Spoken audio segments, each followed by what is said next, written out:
Hello everybody, welcome into my latest live broadcast. Today is Wednesday, December the 4th. Yeah, it is December the 4th, 2019, and we're going to continue on with the Wall Street build. It's called the Wall Street build because the customer called me and said they need a computer to do stock trading. And what that means is they need a powerful computer with a lot of RAM to have multiple windows open across 4 monitors. So we need a graphics card that can support 4 monitors simultaneously. And we need enough processing power and RAM to have countless windows open across all 4 monitors, monitoring all the different aspects of stocks as they fluctuate throughout the trading day. Unfortunately, this customer has only about a 6 or 7 megabit internet connection. So the computer is a bit overkill for their internet connection, but as time progresses, it's just a matter of time before that internet connection starts to become upgraded and faster, and they'll be ready for it if it happens, during the next 6 or 7 years. And in the meantime, the computer will be something they can grow into. Super, super fast. Would also make a great gaming PC. You wouldn't need this much RAM in a gaming PC, but otherwise everything else would stay the same if that's in your budget. All the parts for today's build are listed in the video notes below this video. We've already started in a previous video prepping the motherboard. So the motherboard already has the RAM, solid state drive, CPU cooler, and Windows 10 installed. And if you missed that video, not to worry. When this video is complete within a week or two, the parts of both videos should be edited with all of this chit chat taken out. So it's just the build process. And it's a bit of a different order in that I started with the motherboard prep first. Today, to finish this build, I've got the Corsair 200R case out, and we need to install a DVD reader writer. Customer still wants that. We've got the customer's MSI GeForce GTX 1660. The power supply is a EVGA Supernova. Wow, take 2. The power supply is an EVGA Supernova 650G+. That's about a $100 power supply. Pretty good deal. While I was on the break between videos, I saw Irving Turkers, who we just talked about in the previous video, just contributed very generously to the channel. Thank you to Irving if he's watching out there. I got your contribution. Appreciate your support. And so you people, so everybody knows what's going on with the contributions. I got an email from, well, let me back up. I've been ordering from Newegg to save on sales tax. And I also had free shipping. Well, now Newegg's not accepting ShopRunner anymore, which is how I was getting free shipping. And they're being forced to collect sales tax. So now Amazon's cheaper because I get free shipping with Amazon. And of course, Amazon's been one of the earlier adopters of being forced to collect sales tax. So now I shifted over to B&H Photo. And B&H Photo says, guys, as of December 5th, that's tomorrow from when I'm filming this, we have to collect sales tax. The government's requiring us. But we've got this new pay system in place. It's sort of like a credit card. Apply for it. And if you use this payment option, we'll refund you back all your sales tax. We're still going to collect it and pay it, but we're going to refund it back to you. And as long as you pay your balance off every month, there's no charge. There's no interest or anything. So clearly, this is a way of getting people to spend more than they pay back, and they intend to pay it back, and they don't. And they'll make more on interest than any amount they're refunding on sales tax. In the meantime, though, I said I really am on the fence about buying a second camera that I'm using here. This is the Canon XF400. Did a lot of research over the last couple nights looking to see if there were better cameras available. And it looks like this really is the best camera today for broadcasting and YouTube, at least the way I do it. So I would like another one. They're $2,500. I don't have the $2,500, but I wanted to order it now, because if I get charged sales tax, it'll be close to $250 in sales tax. So I said I better order it now. So B&H Photo has a credit application where you get 0% interest for 12 months on purchases of $599 or more. I applied for it, they approved me, and I ordered the second Canon XF400 camera. That'll be here probably on Monday, and I will just use these contributions that I'm receiving over the course of the next, well, I've got up to 12 months to pay that $2,500 off, and so that's partly where your money's going. I also ordered another 256 gig SDXC memory card to go into the new camera, and I'll have to get another tripod, and I'll have to get another tripod. Well, I might be able to use one of the tripod heads I've got. Those are about 250 bucks.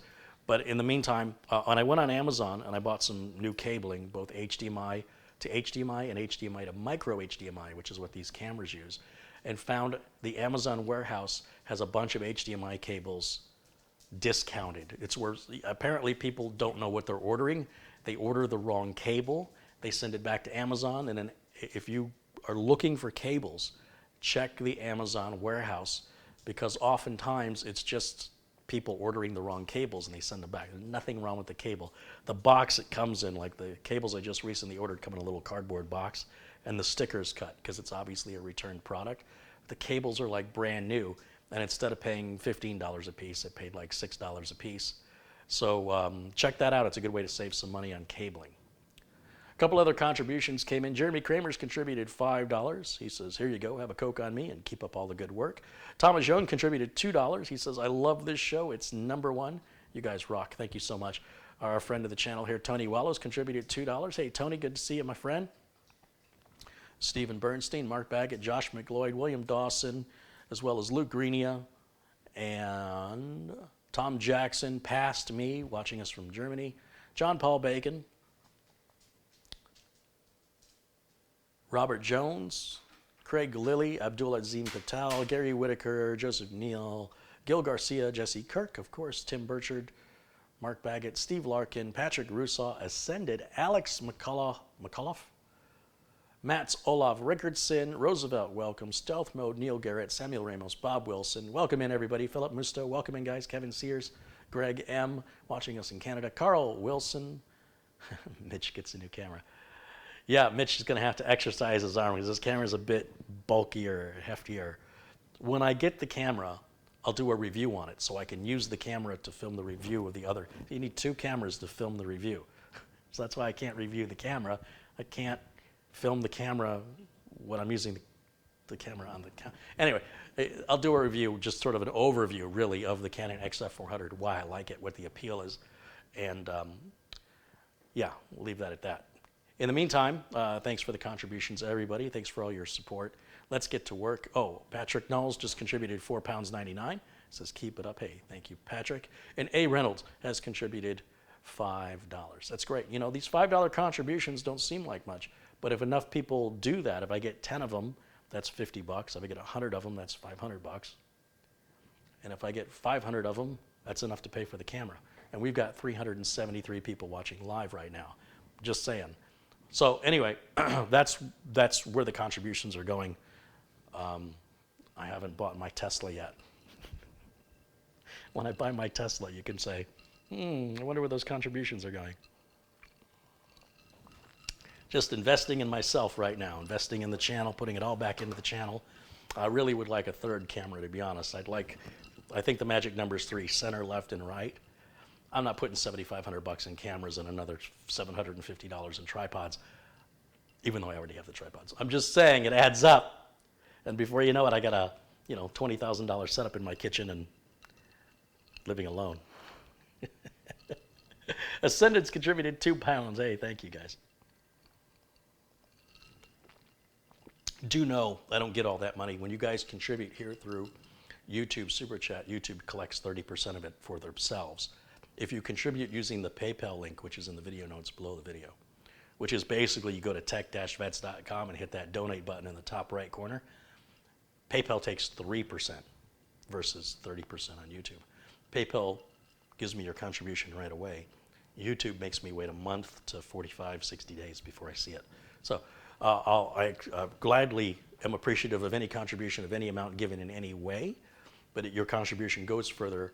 I get more of it for the channel contributing through PayPal. Unfortunately, I don't see those until when I'm offline, when I'm not broadcasting, so you don't get the shout out like you do here in the live chat. Madi Yoel has contributed $10. Thank you, Madi. Still have to call Madi.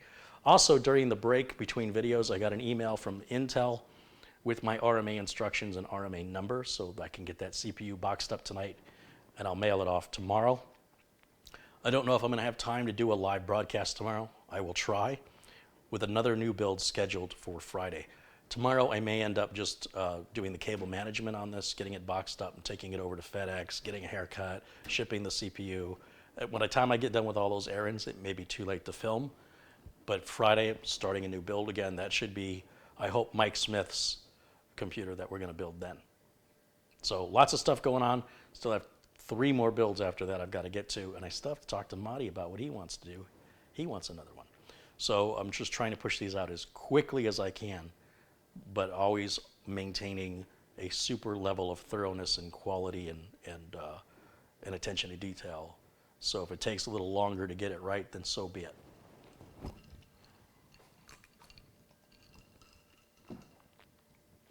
Let's start prepping the case. Like I said, we've already got the motherboard prepped. So I'm going to just get this out of the way for right now because it's just in the way at this time. We also aren't going to put the video card in until later.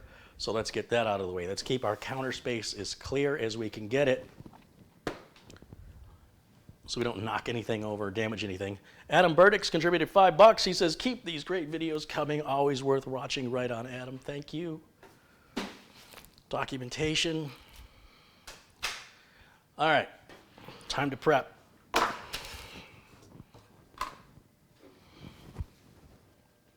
I got to do a thumbnail. I got to do something. There's something here. I can feel it. Or is that just the force? No, it's just gas. All right, here we go.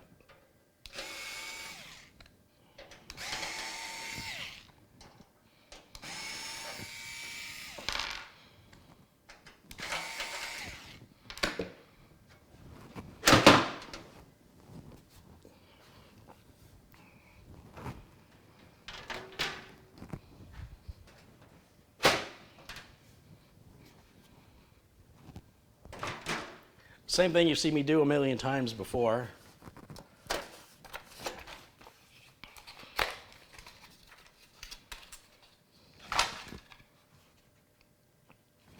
Nothing else in there.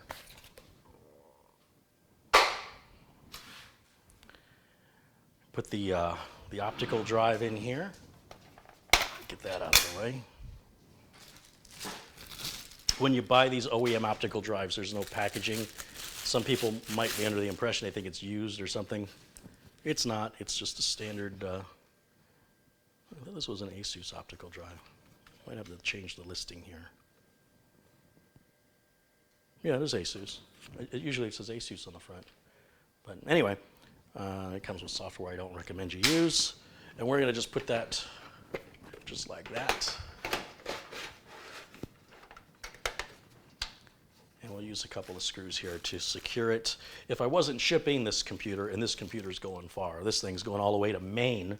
If you look at this United States and look at where Arizona is, and then go all the way to the top right corner as far as you can go, that's Maine. That's a long way this computer has to go, and it's going to travel via truck the entire way. So every pothole in the road from here to Maine. So I want to make sure everything is tight and secured. Don't over tighten or you can break the screws off, or the screws can shear off in shipping. So I've got the Milwaukee M4 driver here. This has got a clutch on it, and the clutch is set to 3. And that's where I put the clutch on all my electric drivers when I'm working on computer equipment. That's desktop computer equipment. So I put 1 screw on that side of the DVD drive, and I'll put 1 on this side. That's all it's going to take. And you hear the driver automatically clicks itself off when it hits that torque rating of 3. Love this screwdriver. Love it. As much as I love my Panasonic, this Milwaukee just beats its butt.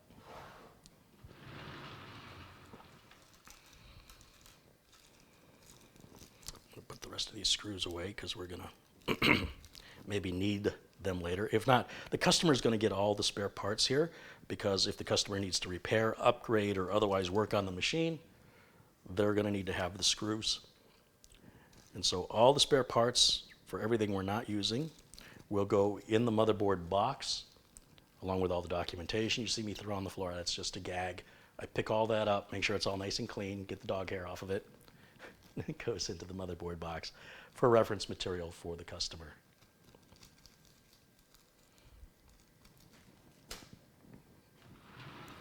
We've got our motherboard I/O shield. We can slap that in real quick.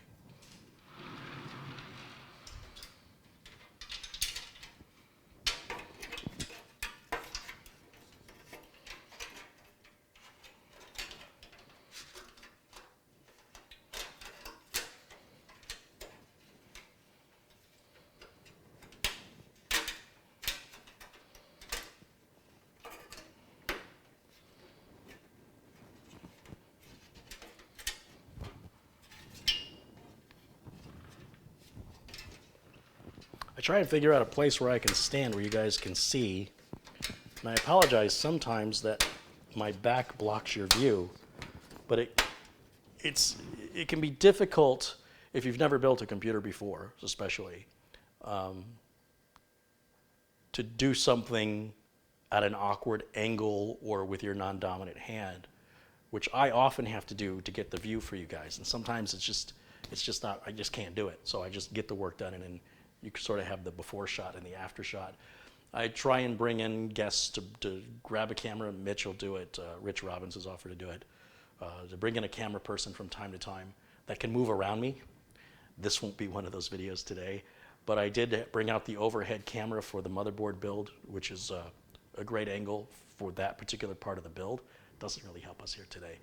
So overall, doing what I can do as a single operator, I'm giving you the best I can. And of course, I don't have the best lighting. The camera looks really good today. Lighting looks good, but it actually is brighter on camera than it is in real life. But that's an advantage of that Canon XF400. But be that as it may, I'm doing the best. I'm aware of it, and I'm trying to limit that as much as possible. And I just need to remember there are times when I could be standing on the other side of the counter where you guys can see. It just depends on what I'm doing. You know, standing on the other side of the counter to install the motherboard would give you no view at all. So I'll try to be aware of stepping to the other side. If you guys in the chat see me doing something where I could be doing it from the other side, feel free to remind me.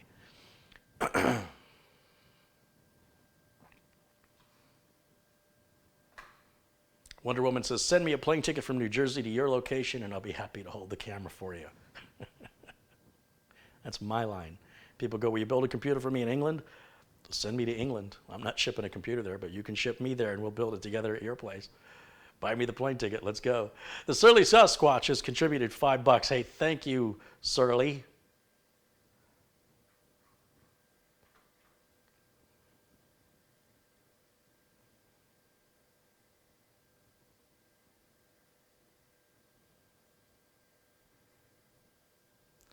Carey, where is Intel having you ship your CPU off to?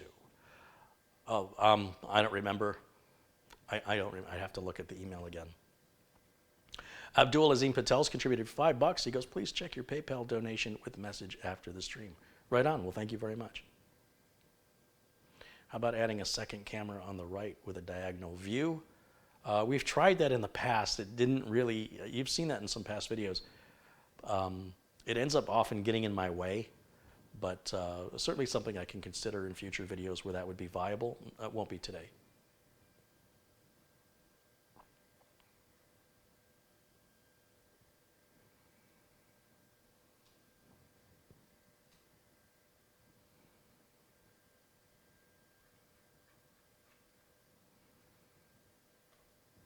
Now you got me curious. I have to look. Hold on. Let me go see where I'm shipping this to. Intel wants me to ship it to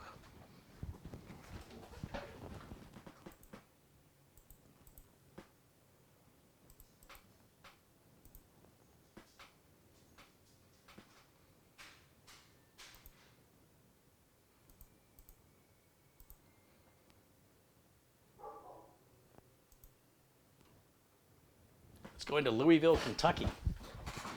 Yeah, Intel has me shipping the processor back to Louisville, Kentucky. All right, time to get the power supply installed. So let's get this out of the package. You can see everything's still shrink wrapped. Everything you see on my channel is live, unedited, well, it's live and unscripted. Then eventually there'll be a version of this video that is edited just to speed it along, so we can take a 5-hour video down to 2 hours or whatever we can get it down to. And the live original is always available too. So people get to watch whatever version you want to watch. You want to watch it live? Do you want to watch it edited? Or do you just want the quick tips? We have a whole channel just for videos under 10 minutes. There's a couple exceptions, but we try to make the videos under 10 minutes. Most of them are far under 10 minutes to just quickly address one question and one answer.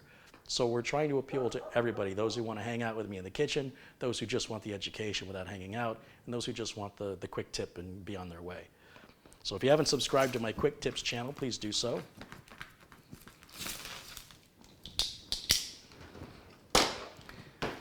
Ben Stroud's contributed $2. He says, hello, Carey. Today is my 39th birthday. Well, everybody say happy birthday to Ben Stroud. Enjoy your last year in your 30s. Seriously.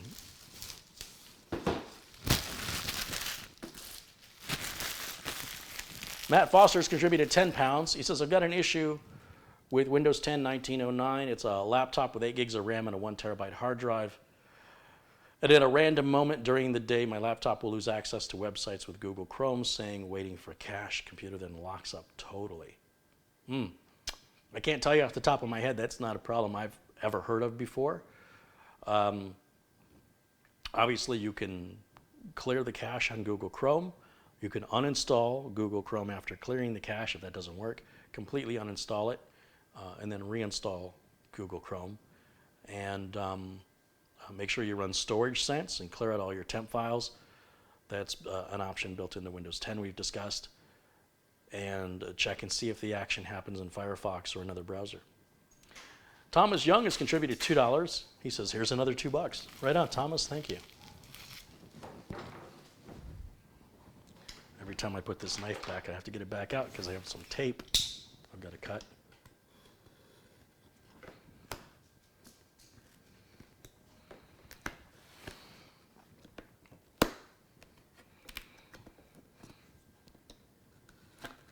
I joke about this, but it's kind of true. Sometimes getting the parts out of the boxes they come in is more difficult than installing the parts to create your computer. Why? This tape is not. Would they make this tape out of metal? And I'm going to throw the box out. I don't know why I'm so careful as to not damaging the box, but it's an OCD thing, I guess. Brendan Looney's contributed 5 pounds. He goes, twice in one day. I love it. I wish I could give you more.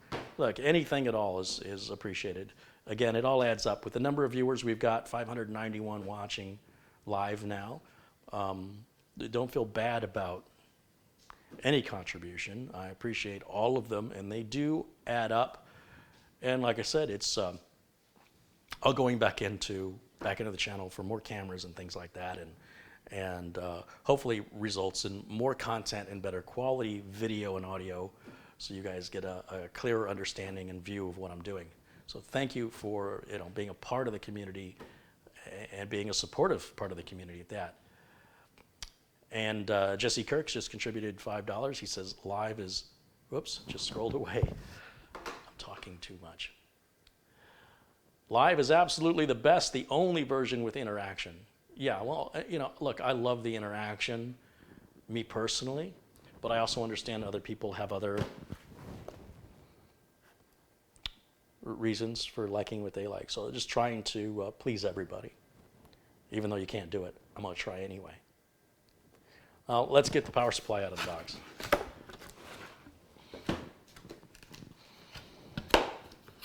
This is a modular power supply. So there's our cables. This can force the power supply on. I guess that's good if you're needing to prime a water pump or something on a liquid cooler. But I'll stick this stuff back here because we don't need it yet. And then what do we have on this side? More cables. Hey, look, no bags. That's great. Thank you, EVGA. Seriously, I'm not being sarcastic. Power supply is packaged like this. So we'll just take the foam off of it. Now, one of the reasons we went with the power supply, Mike is going to add his own. Oh, wait a minute. I'm confused. This is going to Herb. This is the Wall Street build. So the reason we went with this power supply for Herb is warranty on it. The warranty on this is, come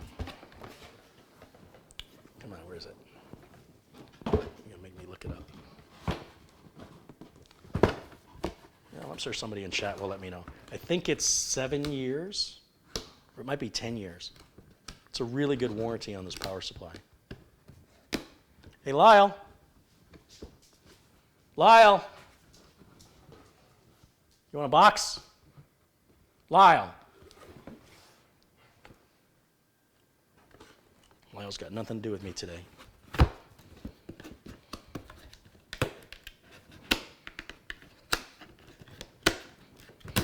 What's the matter, Jimmy? You don't want it, do you? You want this box, Jimmy? You want it? No, you just want some love. Okay, that's all the love you can get. Okay, go away. More? Okay. 1, 2, 3, 4, 5. There you go. No, more? You're an addict. You're an addict. Fuzzy thing. Yeah, you're a good boy. Got brains in there? Yeah. Yeah. Okay, I'm done with you now. Good boy. All right. First, I gotta get my knife back out.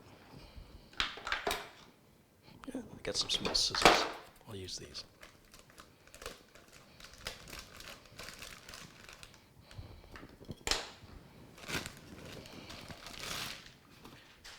There's often a little plastic covering up the logo. I like to remove that. For those of you who don't like to remove it, the guy you sell it to next when you replace it and upgrade can peel that off and it'll look just like brand new for them. It's kind of you to do that for the next owner. There's all the connections on the back. Got lots of room for expansion back here. Lots of connections on this EVGA Supernova 650G Plus. EVGA is not a sponsor here. There are no sponsors here. It's your contributions that enable me to stay sponsor free. And so when I'm using a product, it's because I genuinely use the product. It's a product that I trust, that I put my name behind when I'm building these systems, and you can take that for whatever you think it's worth.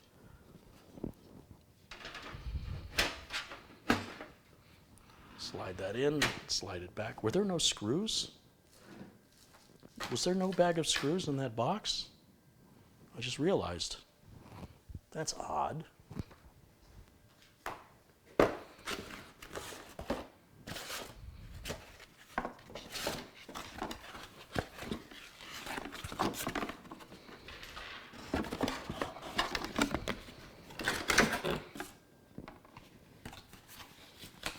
Does it not come with screws? What the heck?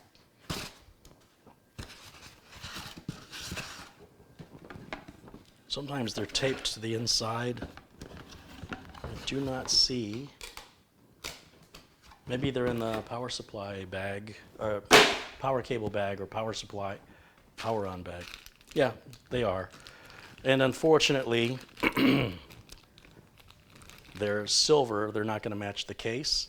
They'll do the job, but I've got some spare screws. I bought them off Amazon. The black screws are the same shape and the same depth. Everything's the same. They're just black.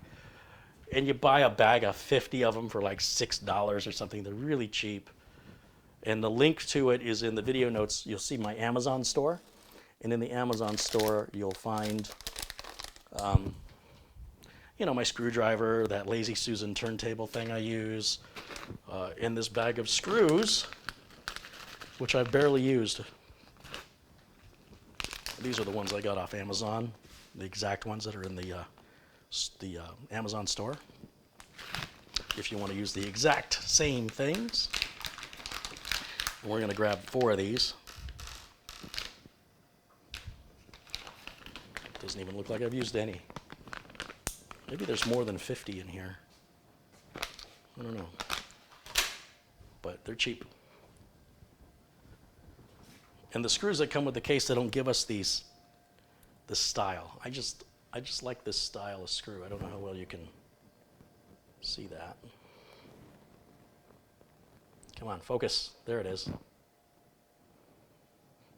I prefer that for the power supplies because it's got a larger head on the screw and it's a heftier screw so that Again, shipping this all the way to Maine, I can't have this power supply breaking free or it will bounce around inside the case and destroy all of the hardware, potentially. I've seen it happen before when I was working for another company, and it was not pretty.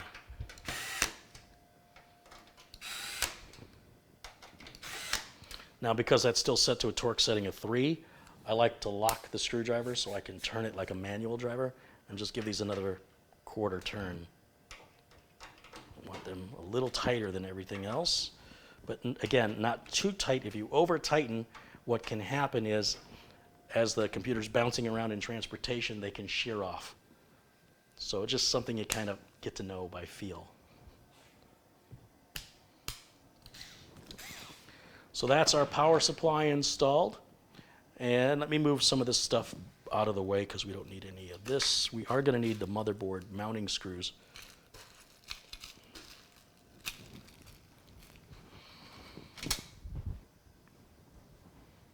Looks like I've missed a couple contributions, so let me give a couple shouts out to some folks here. What do we have?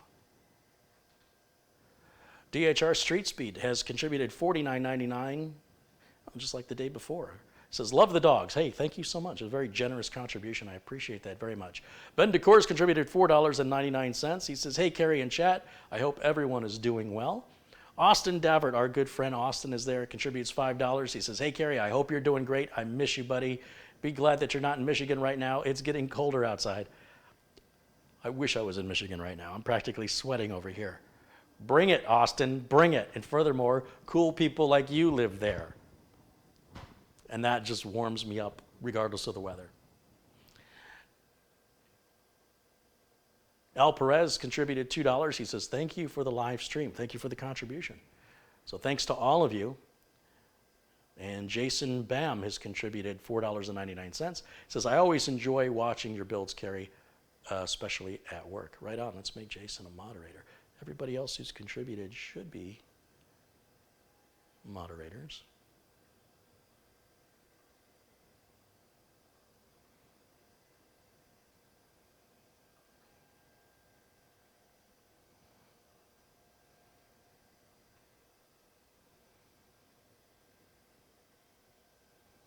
Going through my list, checking it twice.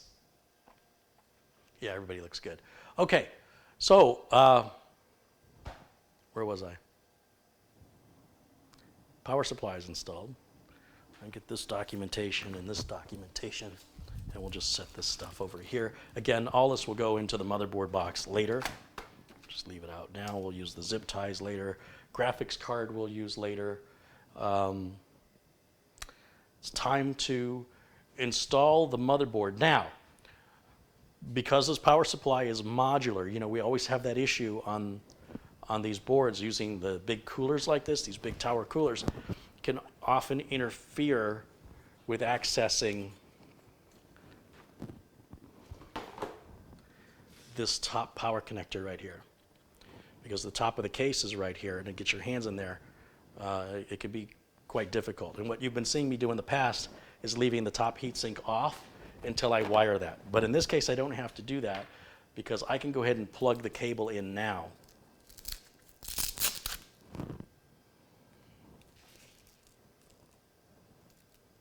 Oh, I'll have to make a mental note that this power supply has two 8-pin EPS power connectors because there are some motherboards that have an 8-pin and a 4-pin, and I can never remember which power supplies give me two of these. It's pretty rare. It's not common. So I got to remember the EVGA 650G Plus has it. I'd be kind of curious what other ones by EVGA. I wonder if all the G Plus have them. Because if I just have to remember G Plus, that'll be super easy. In the meantime, for this build, we only need one, so we're going to have an extra. You don't need to use that additional 4-pin EPS power connector unless you're overclocking. It's for stability when you're drawing more power than the CPU was designed for. Some people just like to have it. Makes them feel warm and fuzzy if they have it. Whether they need it or not is irrelevant. They don't want to see any empty plugs, you know? So what I'll do right now is I can plug this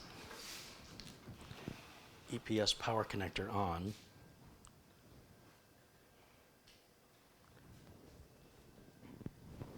Let's see if I can get you a little zoom in here. And we'll take these two connectors that say CPU on the sides with the clip facing outward and just plug it in just like that. And now when I install the board, I'll just have to feed this through the case. I've had a problem sometimes where this end is too fat to fit through the hole in the case. We're going to find out here in just a minute how that's going to work out. Let's put the camera back how it was, or reasonable facsimile to how it was. Camera's looking nice and sharp today. Joseph Jarsdorfer has contributed $2. He says, you are likely the most helpful video on YouTube. Thank you very much. That means a lot to me. That's what I'm trying to do. I'm trying to be helpful. And you're dealing with the public and people spit at you for no reason, or they just, I don't know what their deal is. And it just gets under my skin and I lose track of what I'm doing and it gives my videos a different tone. I'm trying to ignore that today and focus on folks like you, all of you, who are being so supportive and so kind. And appreciative that you see the value in what I do. We're going to deal, all of us, we're going to deal with people who don't see the value in what we do. Don't let it get to you. Those people don't get it. Walk away. Try to focus on the people who do value you. They deserve your attention. I don't know if I'm telling you that or I'm really just telling me that because I think I need to hear it. But thank you. All right, so I'm going to lay the case down. Am I? Yeah. Yeah, I gotta lay the case down. And we'll put this little door stop under it to keep it from rotating on me. And then what I'll do is we'll put this in here. How am I doing this? Wrong way. So these holes here have to line up with these ports here. Al Perez contributed $5. He says, thanks. Hey, thank you, Al. Let's see if I can get this cable fed in.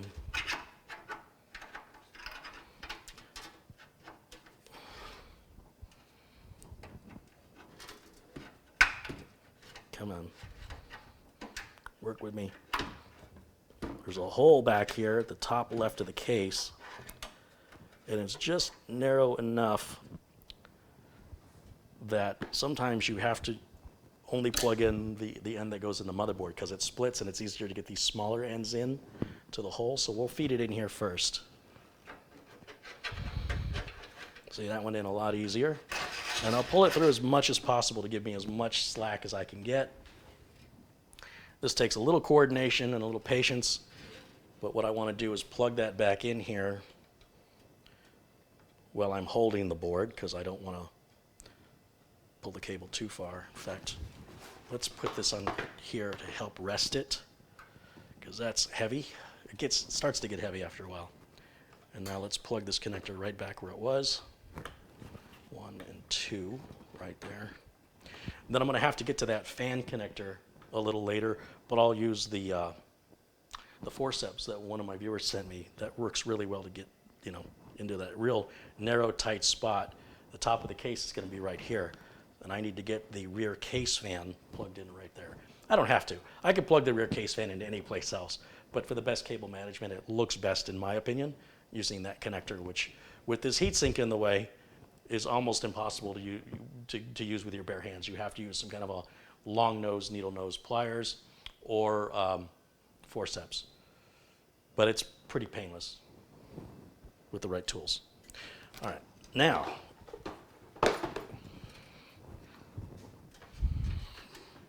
this closer to the edge of the table so I can pull the slack because that cable could get in our way. So as I lower the motherboard, I'm pulling on the cable so it doesn't get bunched up. Watch this rear fan power cable. It'll often get caught underneath the motherboard, so we'll try and get that moved out of the way.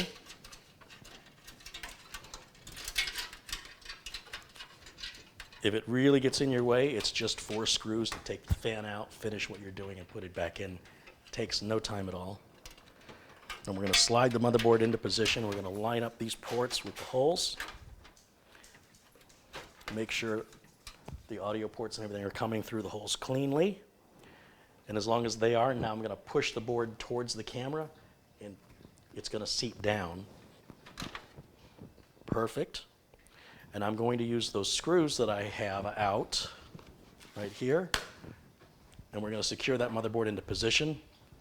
And it just occurred to me, this is one of those Gigabyte boards that has that extra mounting hole where I use the little plastic standoff. So let me grab one of those. You don't have to use the little plastic standoff. It's a hole you can leave empty if you don't have a, like this case doesn't support that mounting hole. So you just leave the hole empty.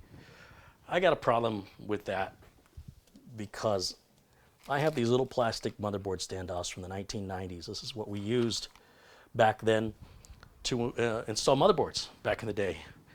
And I got a whole sort of tray of them, and I'd like to run out of them. What else am I going to use them for? They're just gathering dust.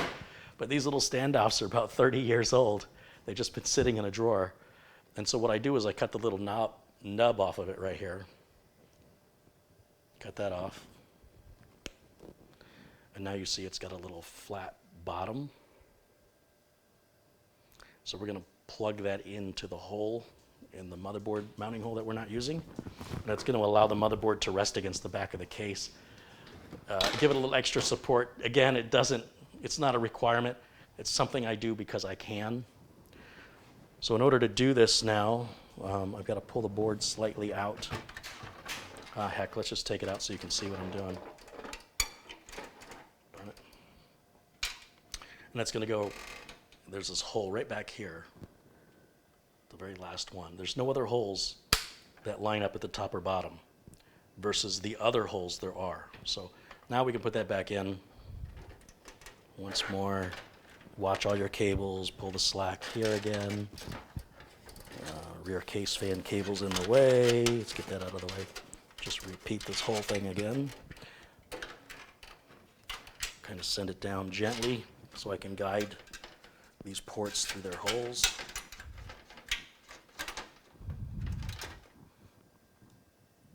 It's looking good. Push the board forward and it seats down. Make sure nothing's trapped underneath. Everything looks good. Now, I need 2 screws for the bottom, 1 screw in the middle, even though there are 3 mounting holes in the middle. The mounting holes to the far right, one is that little plastic standoff, and the one dead center in the board, or closest to dead center, that's a post. That's what's holding the motherboard in position for me right now. And then I've got 2 at the top. So what I'm going to need is a total of 5 screws. So we'll go in this bag. These are coarse threaded screws here. They're different cases use different threads and size screws, which is why you use the screws that come with the case. Your motherboard will not come with any screws. And I need 5 of these little bad boys. There we go. These will also be used for mounting hard disk drives. It's the same screw that's used for that.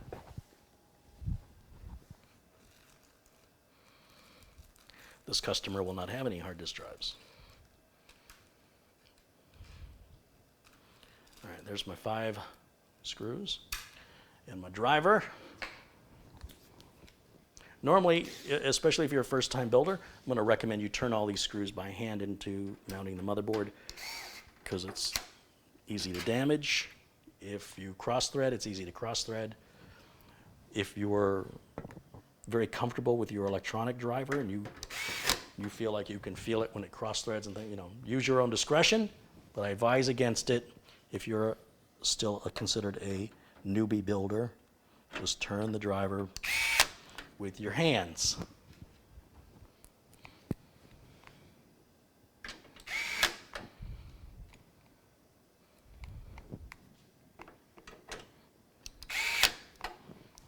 Okay.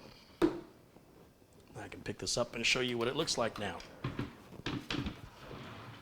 There we have it. Motherboard's mounted, power supply, optical drive. These are all our front port umbilicals. We can remove the wire tie from this. I will be hooking up the front case fan because this will have a graphics card. If there was no graphics card in here, I'd leave that case fan unplugged. It's just going to eventually go bad and make grinding sounds and lead to a support call, and it won't do anything to cool the computer down at all. But with a graphics card, or if we had some drives installed, maybe multiple drives, it helps to keep the air moving over them.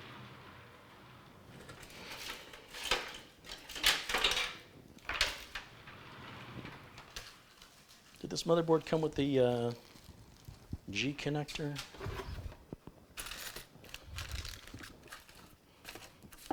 Does not appear to have come with a G connector.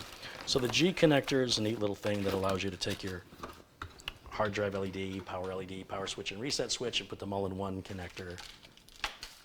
But it's no big deal. No big deal. Give a couple shouts out to some contributions that came in with my back turned. Adam Burdick contributed $5. He says, thanks so much, Carey. I now know I can build my own computer. Yes, you can. Absolutely. Irving T joins us from France. Hey, Irving. Hugh Wong has contributed $1.99. Hey, thank you, Hugh. Bear Paw contributed £2, and David King contributed $5.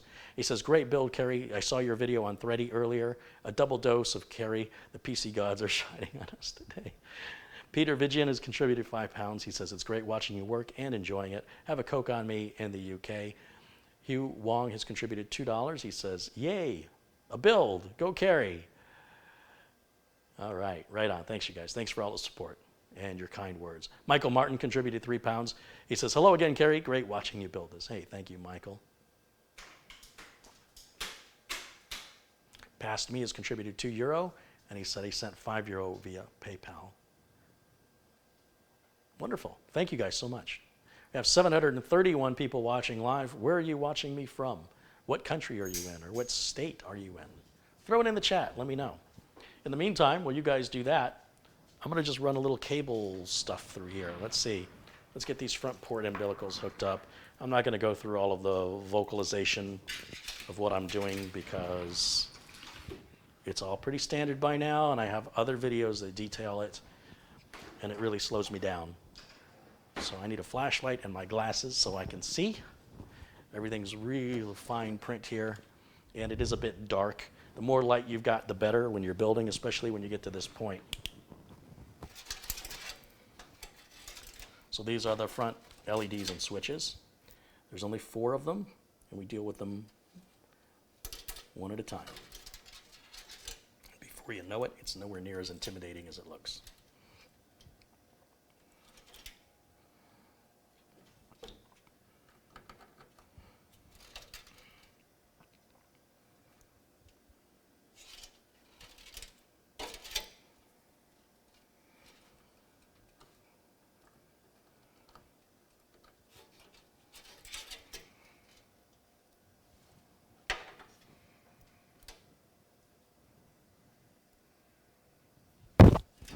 Sorry, just bumped the microphone with the flashlight.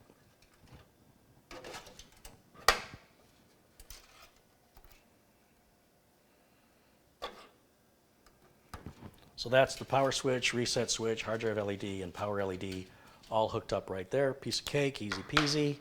Come back around. This is audio for the front port audio.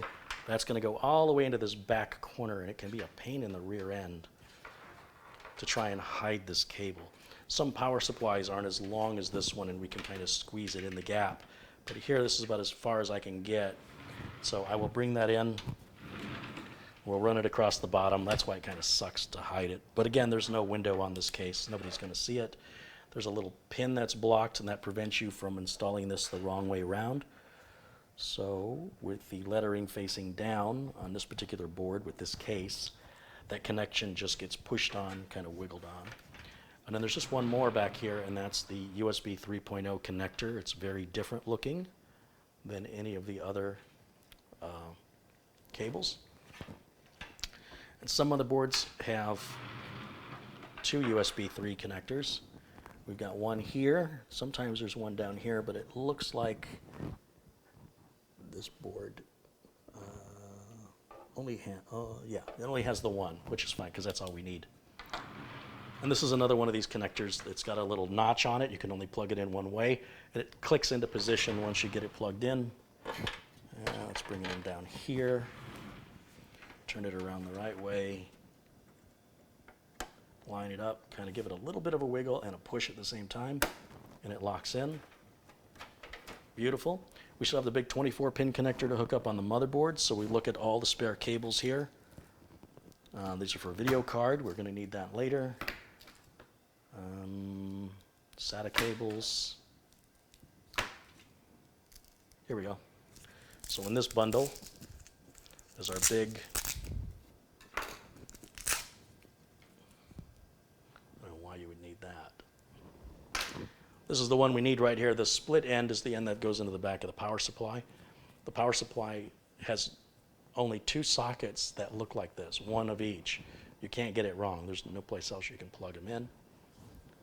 So looking here on the back of the power supply,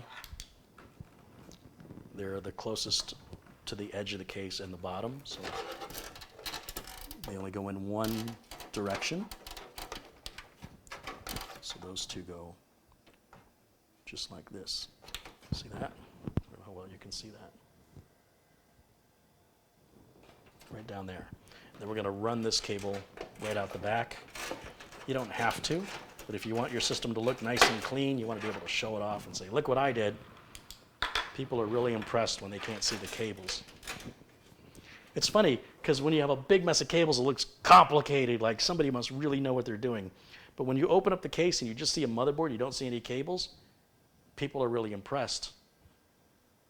So apparently, you could just not hook up any cables at all and show people. They'd be more impressed than if you had all these bunches of cables of, rat's nest, even though the rat's nest is more complicated. It's people. What are you going to do? All right. I want to think about how I want to run this. Do I want to run this cable over those or underneath? Definitely underneath. Run that through there. And that's going to go on the very large connector on the motherboard. Clip faces towards the edge. It will click and you'll lock in. Give it a light tug, make sure it doesn't fall out. Then remember that connector we hooked up in the upper left corner? Well, it's got another end, right? This end here, that's got to get plugged into the power supply. So we'll bring it down. Again, what I'm trying to do is I'm trying to avoid like running it in between the cables like this, because then later when it comes to doing my cable management, I can't separate them out. So take your time now to not interweave your cables. Save yourself a little time later when you have to unplug the cable and reroute it again because you were in such a hurry to build. And then here on the back of the power supply, this is going to plug into where it says CPU, or it might say PCIe. Let's see. These say VGA. Okay, so the CPU ones are right back here. Basically,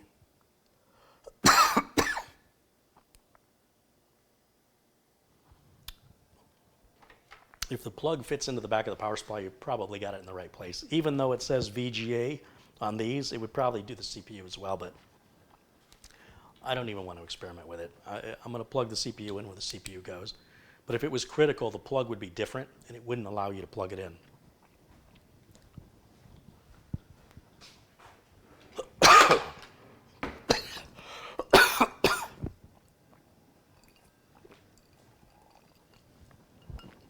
Now, I still have to give power and data connection to the DVD drive, but for our intents and purposes today, this would be a good time for me to power it on. Like I said, I've already got Windows 10 installed. I have not activated it yet, but I've got the Samsung Magician software installed, the latest firmware on the SSD, the Samsung SSD, and it should just power right up. So let's grab it, a keyboard and mouse.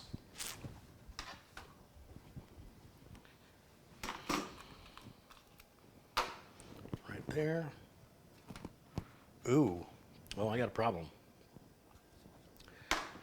I did not notice this. This has burned me before. Something you really want to watch when you're building your system. Let's see if I can get in on that. I have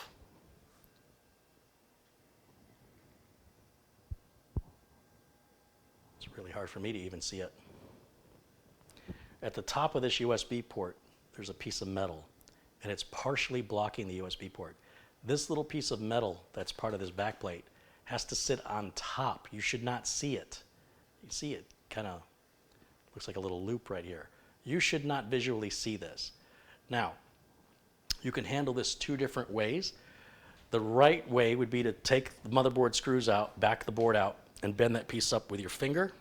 And if you wanted to be a little braver, a little bolder, you could get a pair of like needle nose pliers and see if you can pull this piece away far enough without denting it to push that piece in. And I may not be having much luck with that today. Oh, there it goes. I think. I need my flashlight and glasses again. And not all not all I/O shields have those little grounding straps, but when they do, you've got to be careful and watch for that. Oh, I'm close.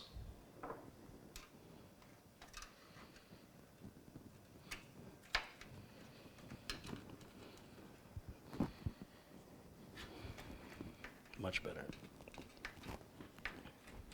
It's just a little bowed. But that's because there are other grounding straps like right in here that are pushing out, doing their job. And I just want to check and make sure that we don't have any other conflict. That looks good.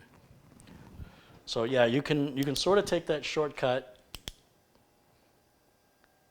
if you want to, but I would suggest just being very patient, removing the board out and bending it up with your finger. And of course, every time you take the board out and put it back in, you risk bending another one of those darn things, because I think the first time I put the board in, it was fine. And when I took it out to put the plastic standoff in, that's when I ran into my troubles.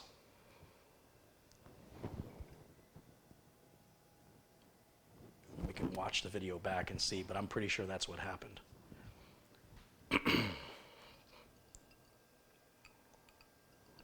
But better to catch that now than when your build is done. Now, let me plug the USB cable, or the USB dongle in, rather, for the wireless keyboard and mouse. Let me make sure the wireless keyboard and mouse are turned on. That's on. That's on. Let me grab a power cable. I still have out here from last video. It's still plugged in. Make sure the switch on the power supply is flipped to the off position. And we'll plug the power cable in. And before I plug the customer's graphics card in, I want to make sure everything I've done so far is working. This is a good place to stop and check our work. And why does my video look so dark? Can we brighten this up a little bit? Ooh, now it's really bright. All right, so great HDMI cable right here. And we'll plug that into the onboard video. And I'm going to use your monitor, okay? Can I use your monitor? Let's fire this up. First, I got to hit the switch.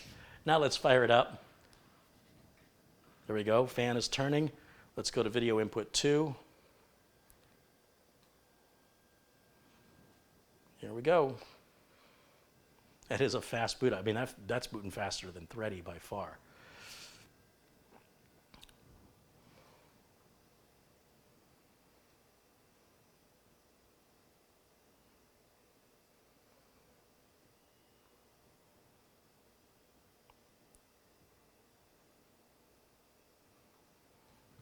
What do I want to do?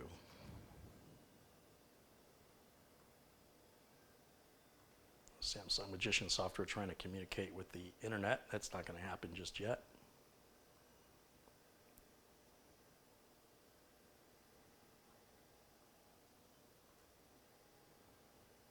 A little bit of information on the system right there.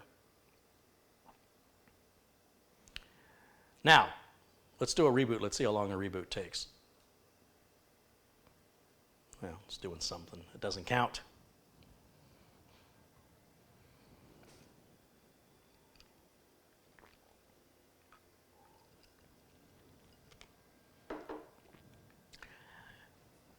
This system, dead quiet. Now, in all fairness, I don't have the rear case fan or the front case fan hooked up, but it won't make any difference. They don't turn that fast.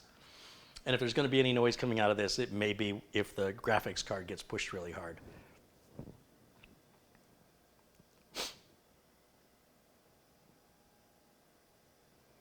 Very fast computer. Wow, it even brought that back up. That's different. Let's do a restart one more time. I want to see what the time is to shut down and restart without the install it was doing.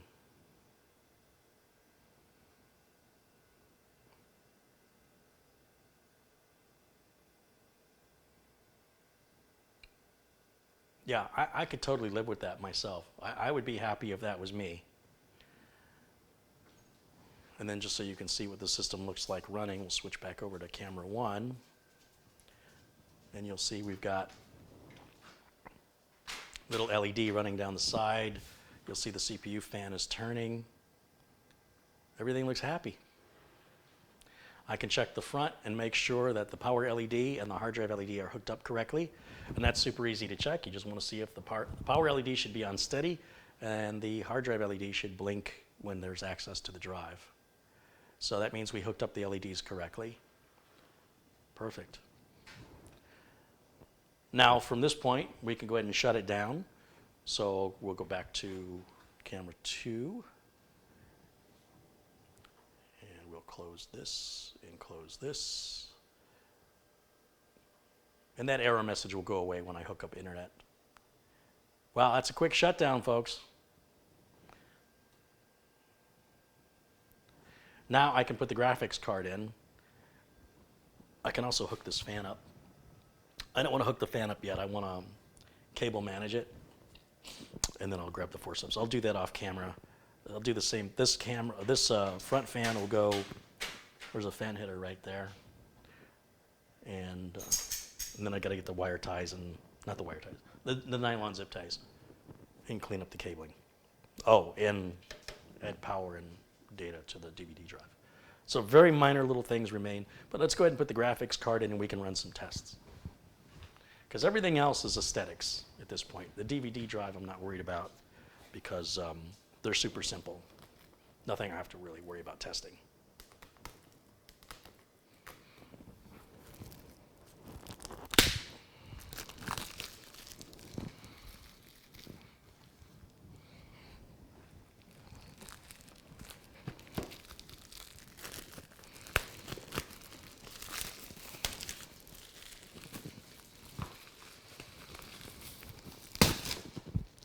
So again, the customer needs 4 monitors running simultaneously.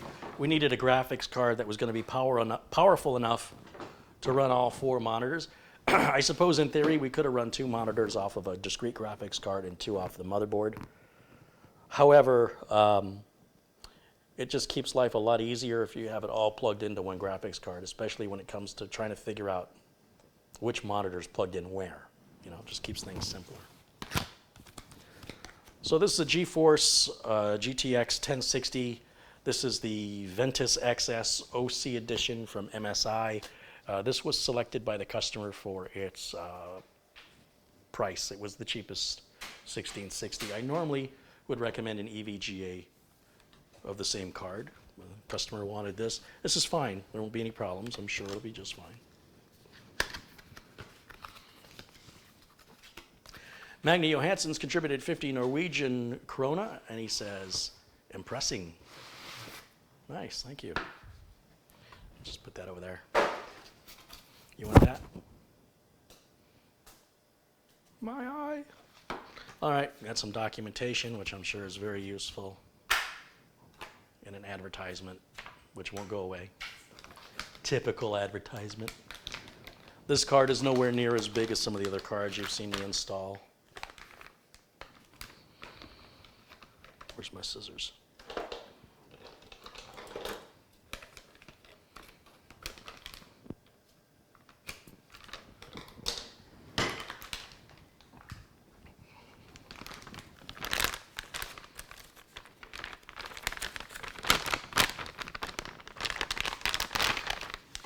Oh, got a nice back plate on it.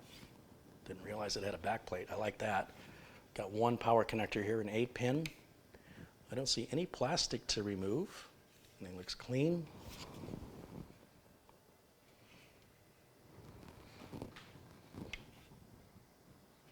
My chest plate.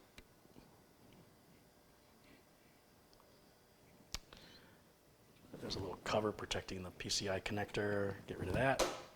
We're ready to plug it in. So to do this, I want to make sure the power supply is in the off position, or better yet, just unplug the computer to be sure. And we're going to take out the second and third screws. Let me put this in here so this won't spin on me.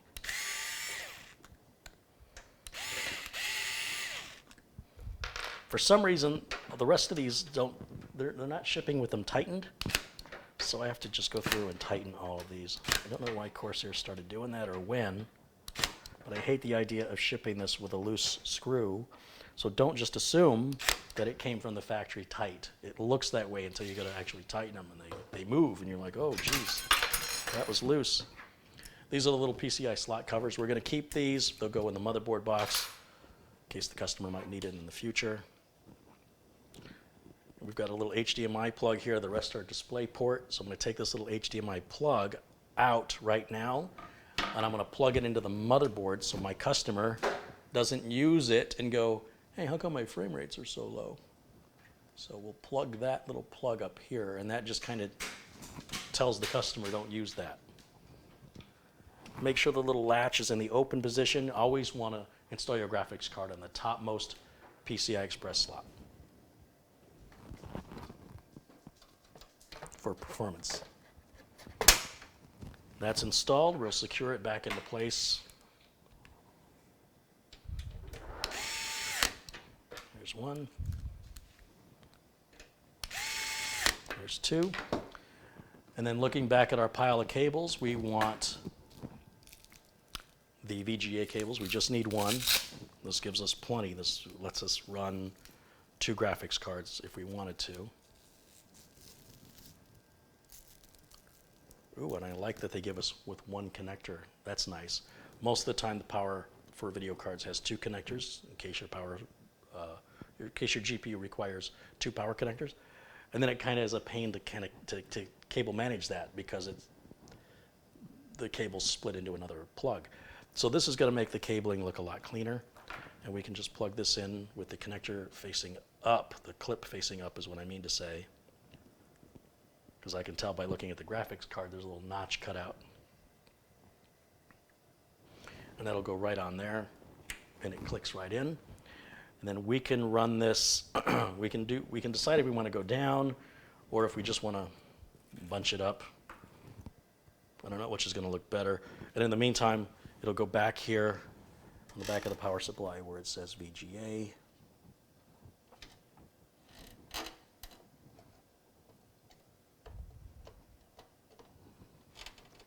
There are 4 places for VGA, it appears. So I try and keep all my cabling as close together, bunched up together. And then there's nothing worse than wanting to use an empty connector that's stuck between 2 cables, because you're going to have to take a cable out to access it. So if you start by just keeping all your cables together, if possible, then you avoid that future scenario. It's just a pain in the butt. Now that's it. We can turn it back on, load the driver, and run some benchmarks. We can see how this thing runs Prime 95. We can see how it runs the Heaven benchmark, and we can really test the heck out of it and see what it can do. So the HDMI cable to your monitor is plugged in back here onto the graphics card, not onto the motherboard this time. We flip the switch to the power supply back to the on position, and we fire this thing right back up. We're still leaving the 2 fans disconnected. It's not important right now. And we'll switch over to camera 2 so you guys can see what's going on.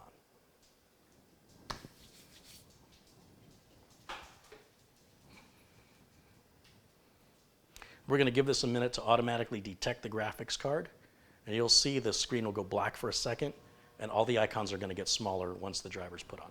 So bear with it for just a moment.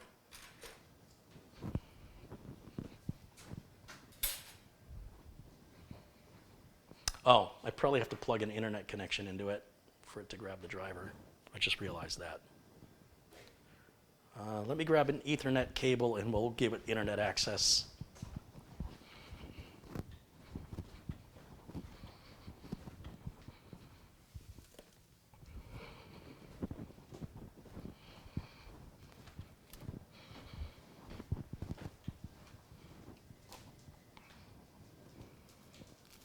I'll switch you over, you can watch me. So I've got my Ethernet cable we'll plug one end of it here. And the other end is going to go into my XR700 Netgear router. There's a review of that on the channel as well if you want to see it. It's not really a review, it's more of an overview. Now let's go back to the desktop, and now let's go to Windows Update, and it's going to grab a driver for us automatically.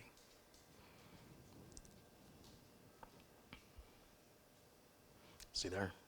Display. Display. It's a couple months old, but it's something. It's also grabbing an Intel display driver too for the built-in graphics card. Remember, you have two graphics cards in this now.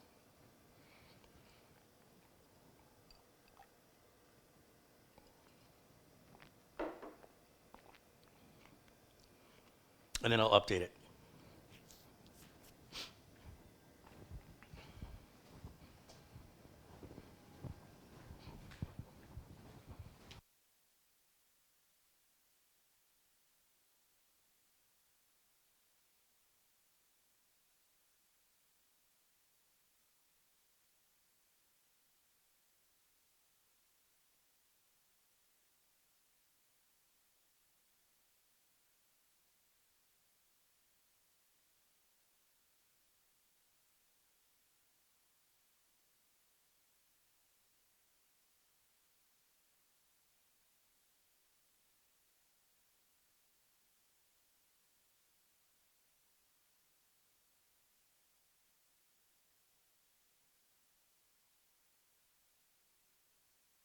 Okay, so for that driver to take effect, we've got to restart. So we'll come back over here and, oh, retry. All right, it'll retried because it's probably installing the driver in the background. There we go. Watching that screen blank out and do that is installing the driver.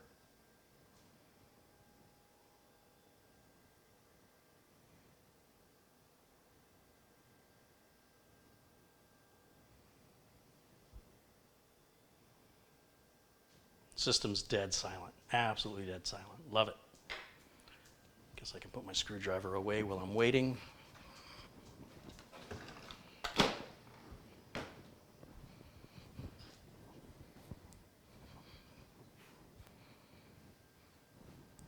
Okay, we're going to check for updates again.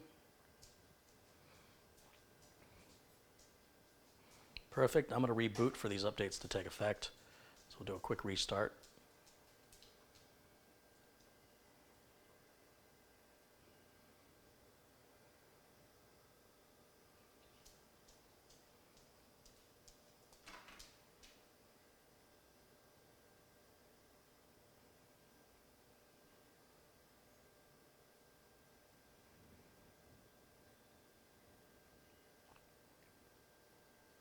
Nice. You can already see the resolution's better. Now we'll go back down to Internet Explorer. We're going to go to NVIDIA and grab the latest driver. We'll go up here and just go to nvidia.com.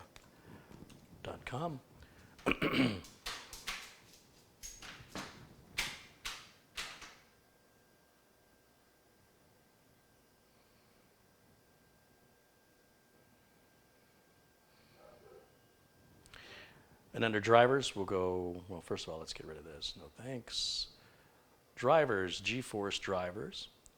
And this is a 1660, so we have a 16 series.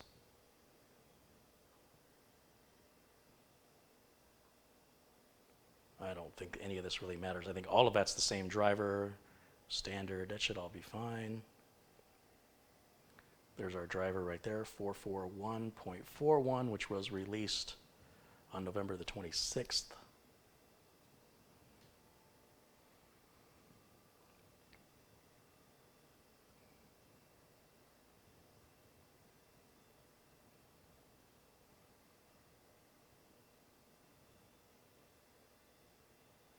Perfect. Now we'll run the driver. Yes. Okay.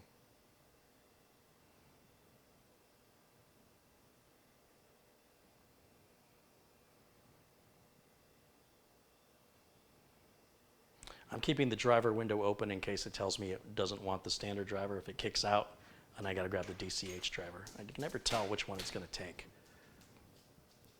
So until I know this is going to work, I'll leave that browser window open for that reason.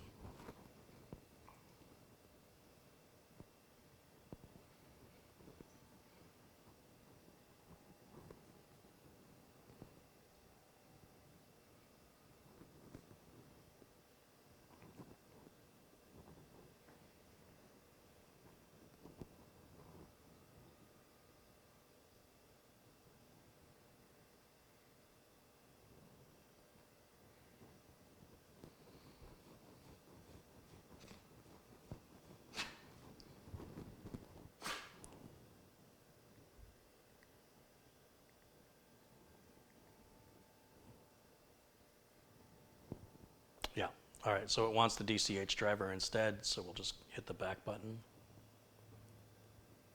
And where it says standard, we'll choose DCH. Everything else is the same. We'll download that driver and save. And then I can delete the other one to avoid any confusion. Let's get rid of that. That one right there. And that's the Samsung NVMe Express driver that we've already installed. I can delete that. That's finished, so we'll hit run. I can close this window because I know it's going to work. So we'll close that. Done with that.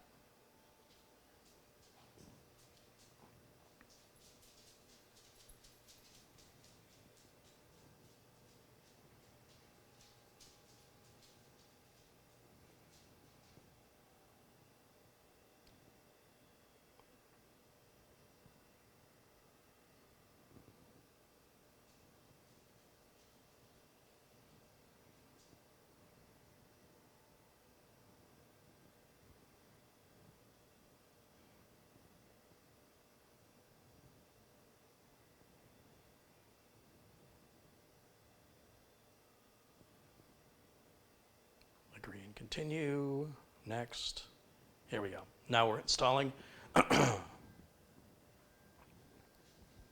suppose while we're waiting, I can put myself in a corner.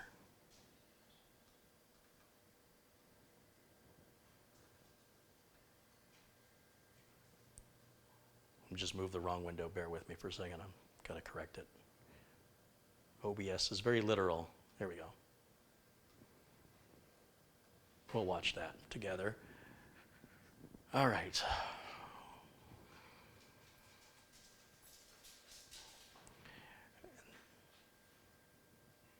John Yasuda has contributed $20. He says, has some Coke and cables on me. Enjoying the build as always. Say happy birthday to John Yasuda. Let him know it's happy birthday, John. Thank you for your contribution. Madi UL contributed $5. Thank you, of course, as always, to Madi. Our driver install is just finished, so let's close that. And you know me, I've got my utilities flash drive right here. And we can run my optimizer, and we can load the Heaven benchmark and the superposition benchmark, and all of that we can do now. Let's see. Which way do I want to do this? Let's get rid of me. And let's make this full screen so I can see it. There it goes. There I goes. Is that what I just said? Okay. Crystal disk mark, if we want to see what kind of performance numbers we're getting on the Samsung drive real quickly, we'll do that.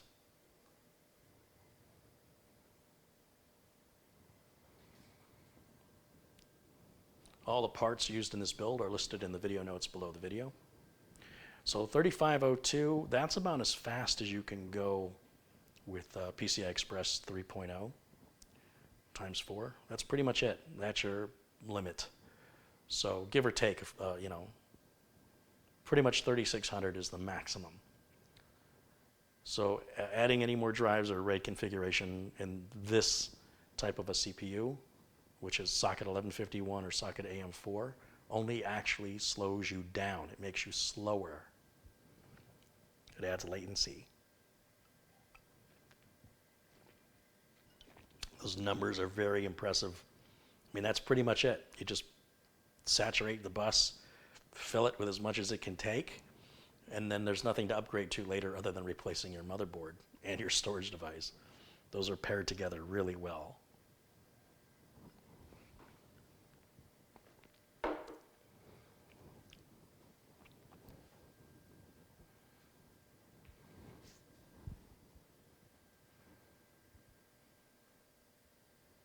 I'm going to let this test finish, and then I'll go back to copying the files over on the flash drive and proceeding with the test.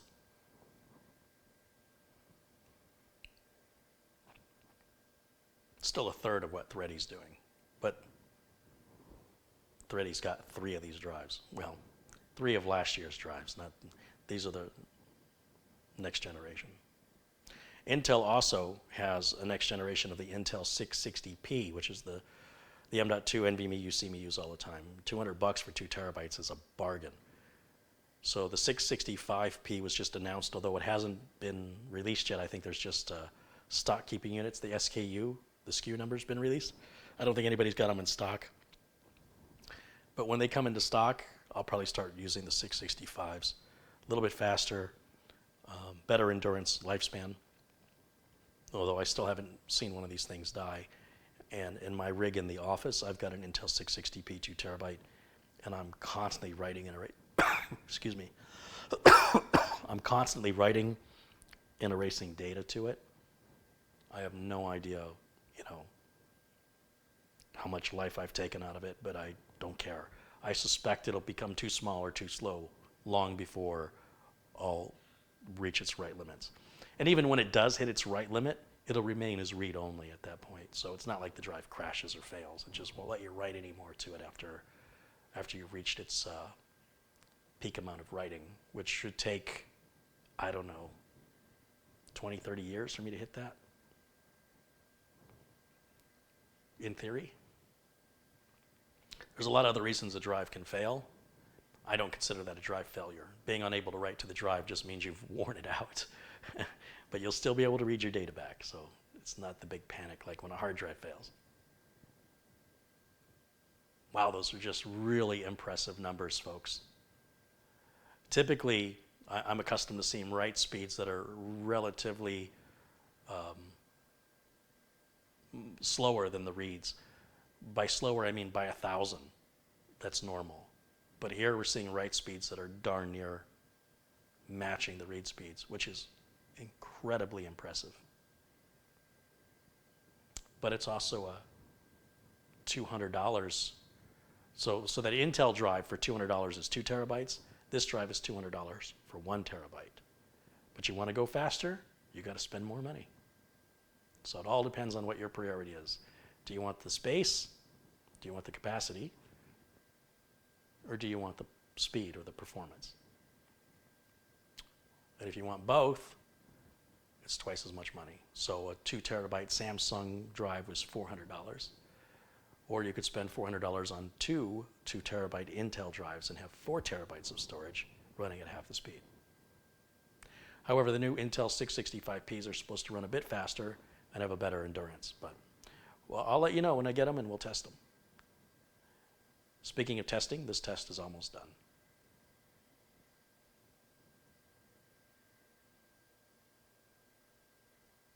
There it is. There's our final numbers on that. Yeah. Jelly? I am. Nobody says that anymore. Well, I just did. All right, back over to the flash drive. Let's bring over, what do I want to bring over here? Oh, let's do the optimizer first and foremost.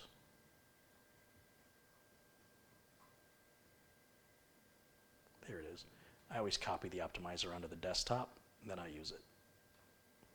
We're going to let that make all the changes that I like to make on Windows 10 to optimize it. The error messages you see happening here, the access denied, that's just turning off the indexing service on the drive. It mostly just frees up a little space on the hard drive. When you're dealing with solid state drives, every byte matters, so I just turn indexing off. Mike Smith and I are going to talk about that. He likes to leave indexing on, but I think he thinks it does something that it doesn't do. So we'll explore that, he and I, on the next Tech Beds, if we remember. It's on the agenda.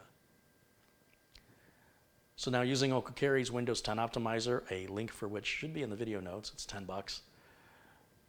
And that just tweaks Windows for us the way I like it. You can do all those tweaks by hand. It just takes a lot longer. I'm going to empty this recycle bin, and then I'm going to go back to the flash drive, and we're going to install Heaven Benchmark. Let's install it all. Let's do the superposition. Because this is a fast flash drive, I can install everything right off of it, which is fantastic. If I were doing this on a regular like USB 2 or cheap, cheap flash drive, hey, I got a 128 gig flash drive for $10. Yeah, you're going to be there a while. Trading your money for your time.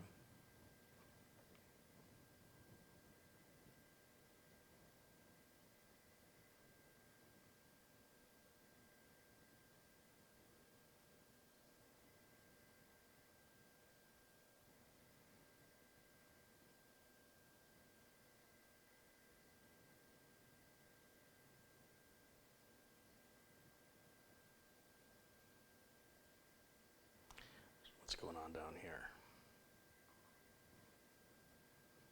Yes, turn this on. Dismiss this. Everything's happy.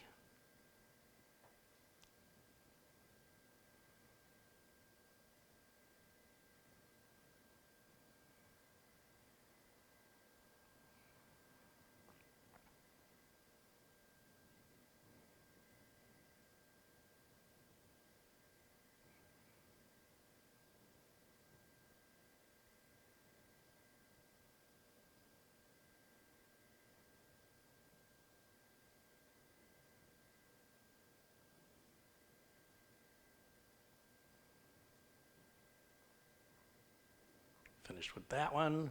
We'll grab Heaven.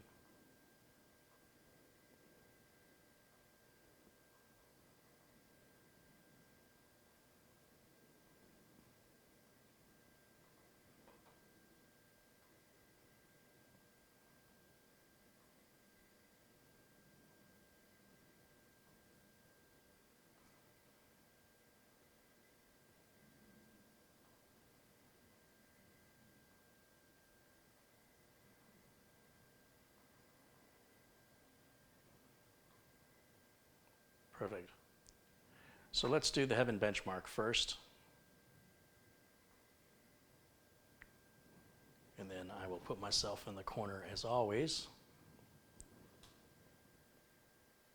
It helps to prevent frame matchups with the content ID system in YouTube if my video is just a little slightly different frame for frame. And then, what is it, F9 to run the benchmark? Here we go.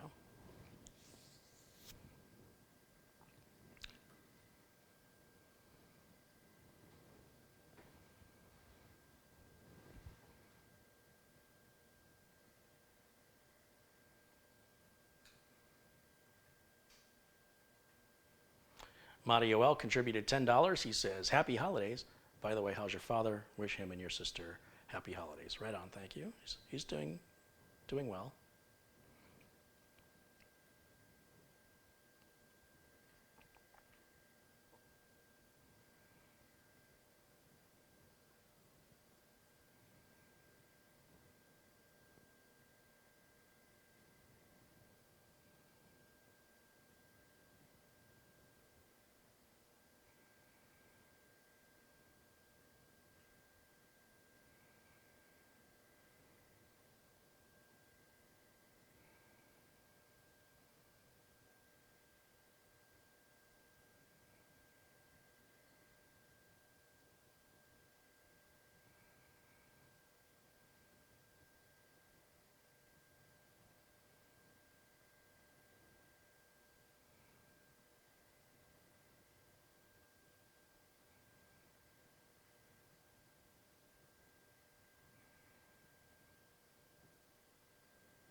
Tom Berry says, all the best from the sunny UK. 5 pounds on PayPal. Hey, thank you, Tom.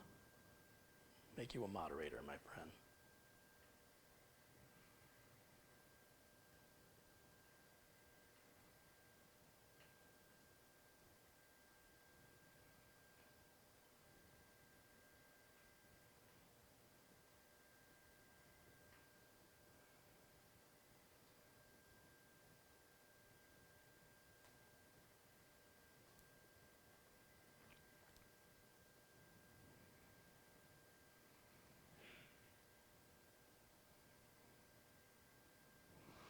M.2 Gen 4s are supposed to leave the old ones sitting in the dust. No, they don't. They're only about 1,500 megabytes faster, and currently they have the potential to be so much faster. I wouldn't buy one right now because they're not saturating the PCI 4 bus yet. When the PCI 4 bus is saturated, your speeds, instead of 3,600, I think you should be at, oh gosh, I can't remember anymore. Was it 7,000? And now they're only hitting 5,000. So they're just, you know, early to market, and they're just not ready. As far as I'm concerned, they're not optimized well enough. But they will be. They will be.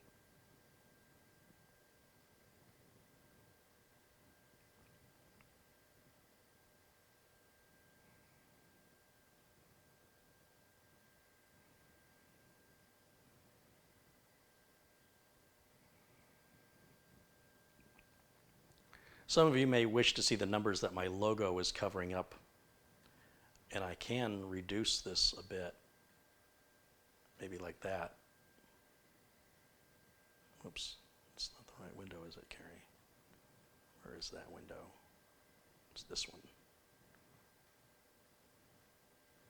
Let's shrink that up a little bit, and then you guys can see the numbers in that bottom right corner.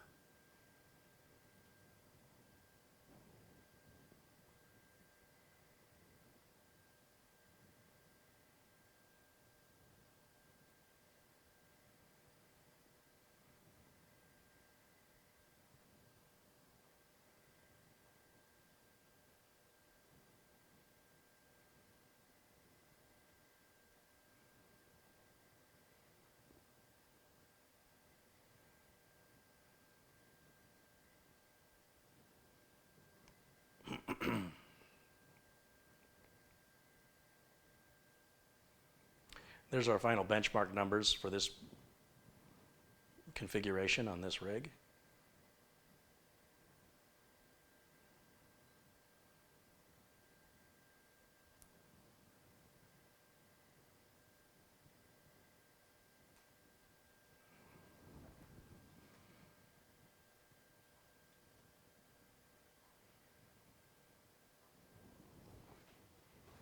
And now let's run the superposition. And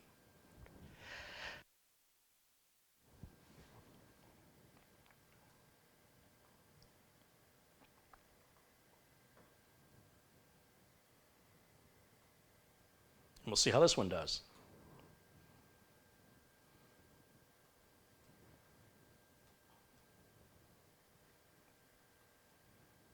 Louis67's contributed $2 Canadian. He says, I'm sorry I'm late, bro. Got tied up at work. Hey, man, your work's got to take priority. I got tied up at work, too. This is what I do for work. Part of it. Does it count?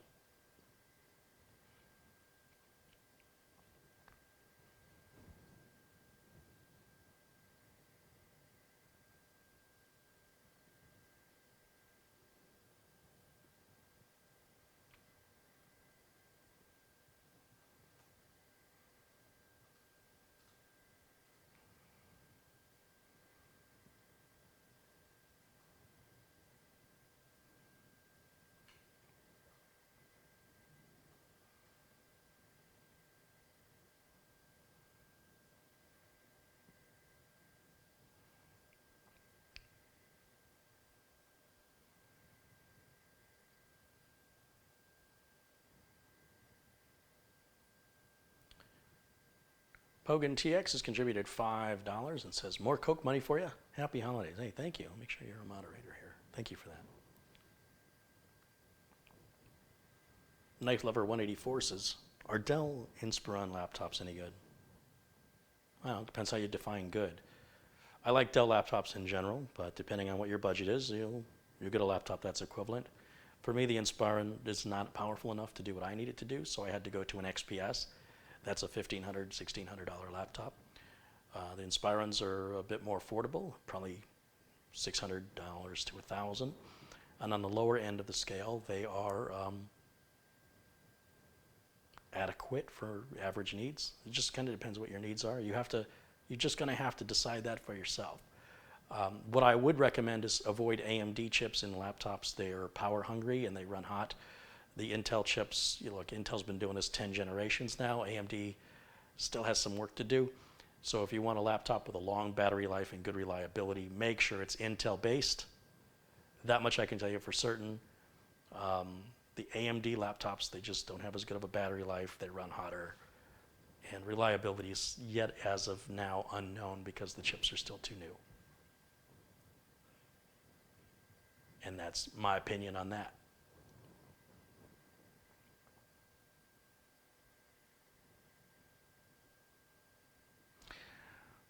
Yes, a good reminder, if you're enjoying this video, you can certainly let me know by hitting the thumbs up button down underneath the picture and give it that thumbs up, turn that blue. You can do this on your TV as well, on your remote control. Usually hit the down button or as the video is playing. These options are hidden from you, but most smart TVs, if you're messing around with your remote while the video is playing, you'll find the little icons and such, like the thumbs up and stuff. They're all there. Just a different way to get to it, depending if it's Samsung, Vizio, LG, etc. But they are there. They're just not there by default for you to see. There's our final benchmark numbers on the superposition benchmark, 10,340 with this configuration. And so with that, we can close this software. And now I can bring over the Prime 95 software and temperature monitoring, and we'll take a look at what's going on with how this is going to perform on a 15-minute torture test.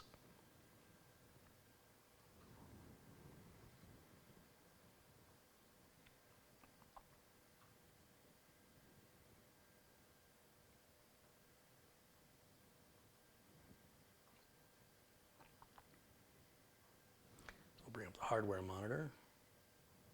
Start monitoring our temperatures here. I also want you to keep in mind the front and rear case fans are not hooked up. Here we go. So here are our temps, current temps down the cores, minimum temps down the cores since I started the program, and maximum temps down the cores so far since I started the program. So we'll go over to Prime 95, and we're going to run Prime 95. Click OK. And we're going to let this run for 15 minutes, and we're going to keep an eye on these temps. And we'll also be listening for the fan. And I'm going to grab my timer and start it so we can run this for 15 minutes, even though I've started it 15 seconds ago. We'll run it a little over 15. And we'll let that run.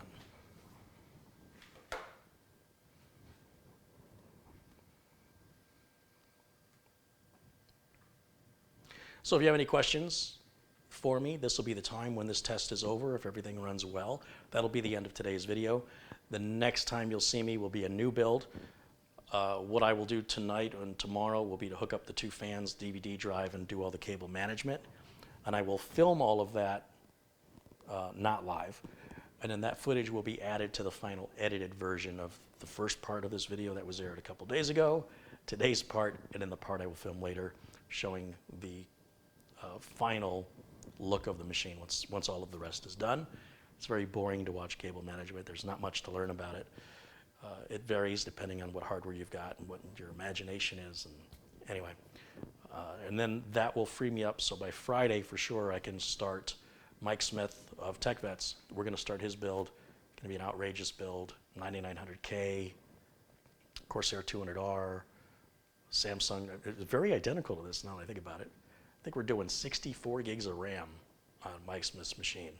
He wants to just get the best he can get so he doesn't have to worry about it for a long time.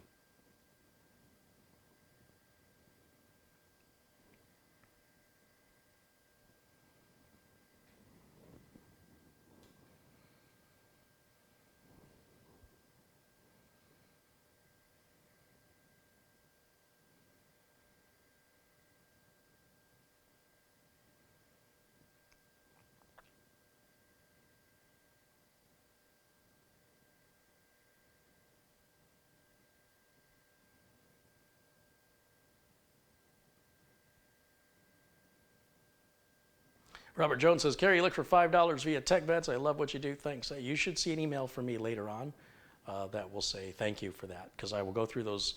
I get an email notification every time a contribution is made using the PayPal link. And I always reply to those and say thank you personally to all of those, regardless of how much they are. So thank you for that.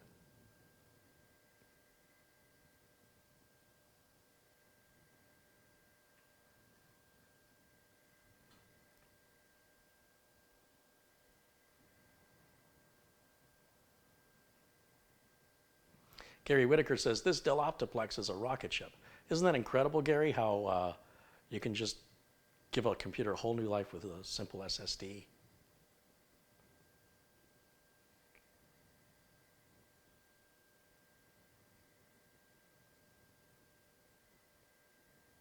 Does the Wall Street build include steak tartare and Dom Perignon? Maybe. Maybe if there's a good investment or good return on investment, could very well be. On the other hand, if there's some bad decisions, it might be just ramen and water.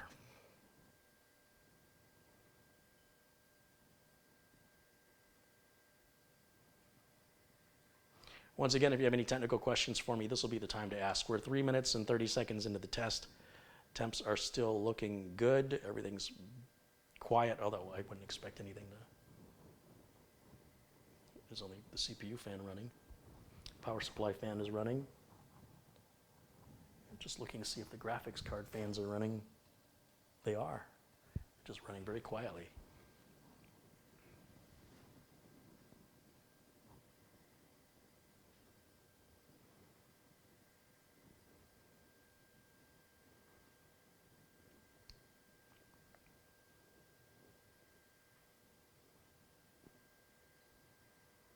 $799 people are watching live. If you'd like, just give me a shout out. Let me know where you're watching me from. Where in the world are you?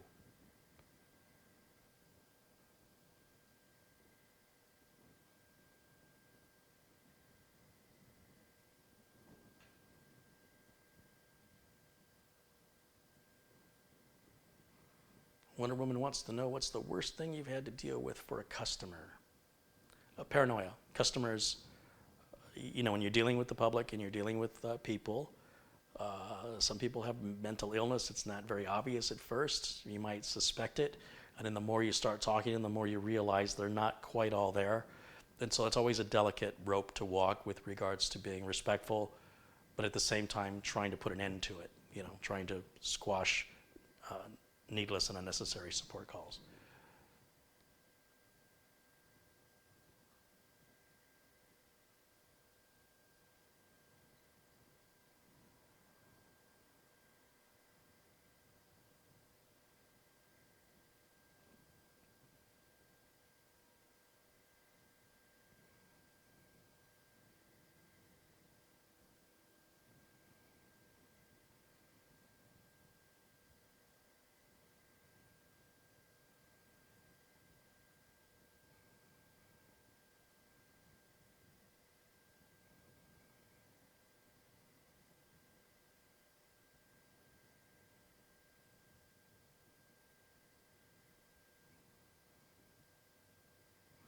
What is the oldest operating system you had to work on in the last 2 years? I won't work on anything older than Windows 7, so that's super easy. If somebody hasn't Windows XP or anything prior to Windows 7, I won't touch it. And after probably March, I won't touch Windows 7. I'll upgrade it to Windows 10, but I won't do any repairs on it. Actually, I won't do any repairs on it after January 14th, other than to upgrade it to Windows 10. Do you have to dispose your old electronics at a recycle center? Well, I don't suppose there's much enforcement here in the States, regardless of whether it's a law, but it's just a good idea, It's good for the environment. Will the i7 CPU get cheaper? Yes, of course. As new CPUs come out from Intel, new i7s, 11th generation chips, the previous generation price goes down and becomes less desirable. So the price will get cheaper and you won't want it anymore. You'll want the latest one. Then you'll say, when's that latest one's price going to get cheaper? I'll say, when the next one comes out. You'll say, great. And then the next one comes out and you realize, I don't want that old slow chip, I want the new one. And around the wheel goes.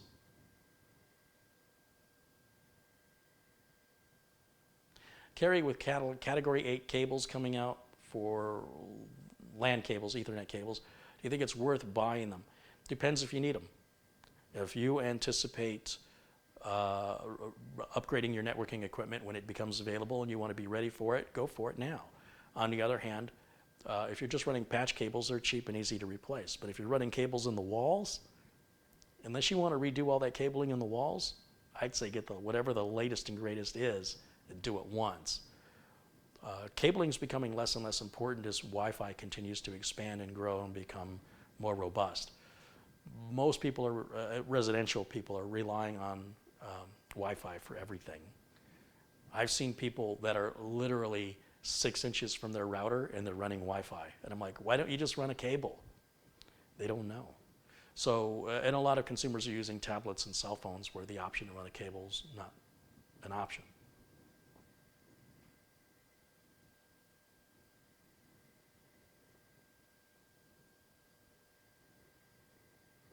Patrick wants to know if I've ever purchased a pre-built desktop PC for yourself.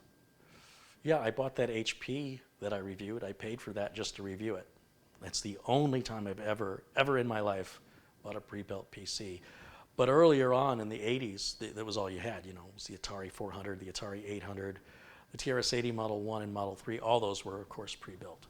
But with regards to IBM compatibles, no, they've always been custom built for me. I have never had the money to afford to buy junk. Never. My first computer was built by a friend of mine who knew how to do it so I could play a game called Wing Commander. It's a 286-16. Yeah, about $1,200 bucks. But that included a monitor. Pogan wants to know where the link for my Windows 10 utility is. If it's missing, I'll add it when I can, which means after the broadcast is completed. We're running 9 minutes, just a little over 9 minutes on the test. And how do my temps look? I can't even see them. They're too small. Let's see. Full screen. Oh, these temps are nothing. 60 degrees, 61 degrees centigrade Celsius. That is nothing. Nothing. Love it. Super, super chill.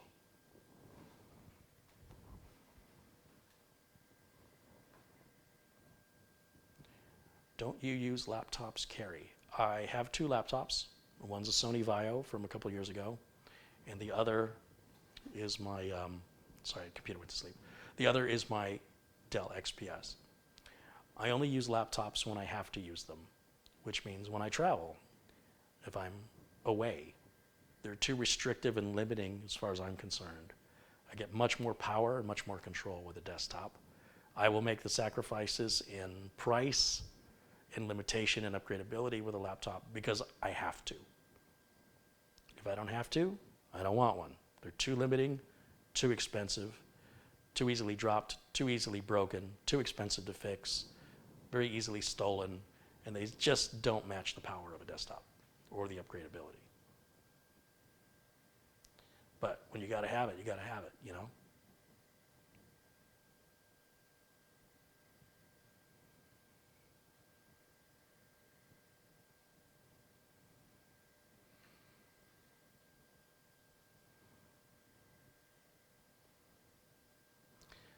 Have I heard any new Windows coming anytime? Windows 10 is just Windows 10 forever. It'll always just be updated. Twice a year, Windows 10 is updated. We just went through an update to 1909 just a few weeks ago, and it will remain that way as far as Microsoft is concerned. From the date they announced Windows 10 and to this day, they stand by what they said, which is Windows 10 is the last version of Windows that will ever be released, period. It's a little misnomer, though, because Windows 10 today is not the same version of Windows 10 when it was released. It's completely different in so many ways. So consumers, you know, slapping a different label on something doesn't make it a new product. Ford, you know, famously changed the name of the Taurus to the Ford 500 because the Taurus wasn't selling well.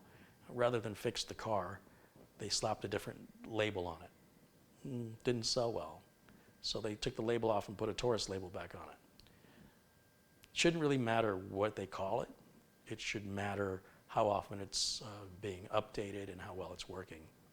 They can call it whatever they want to call it. So please don't get caught up in that nonsense. It's just marketing Marketing nonsense to give you a perceived value that doesn't actually exist. Oh, it's Windows 11, it must be newer, therefore it's better. It's just a stupid reason to buy something. So yeah, Windows 10 is forever going to be Windows 10 as far as Microsoft is concerned. I don't agree with it, but they're sticking with it. They've said that since before Windows 10 came out. They said there will not be a Windows 11. There will not be a Windows 12. It will never happen. Windows 10 will remain Windows 10 indefinitely. And we'll just keep updating it and fixing it and expanding it and evolving it, but we're not going to change its name. So that's not confusing at all when you're a technician and you ask your customer, what version of Windows do you have? Windows 10. Okay, there's 5 different versions of Windows 10. Which one is it? Oh, you mean like Home or Pro? No, that's another thing. That's a different type of versioning. Within Home or Pro, there are 5 different versions of each of those, which means there's 10 different versions of Windows 10. Well, there's Enterprise. Okay, so now there's 15 different versions of Windows 10. See, it starts getting complicated, but it's just marketing nonsense. Hugh Wong has contributed $2.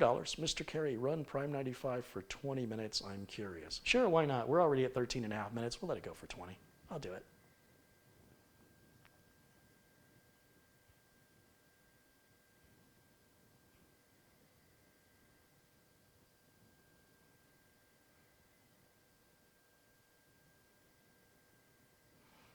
Joel McChoyson, isn't the 500 the Ford Fusion? I don't think so. I thought it was the Taurus. I could be wrong. I'm doing this all unscripted and off of memory, so. You know, I'm sure you can Google it. I can't Google it right now.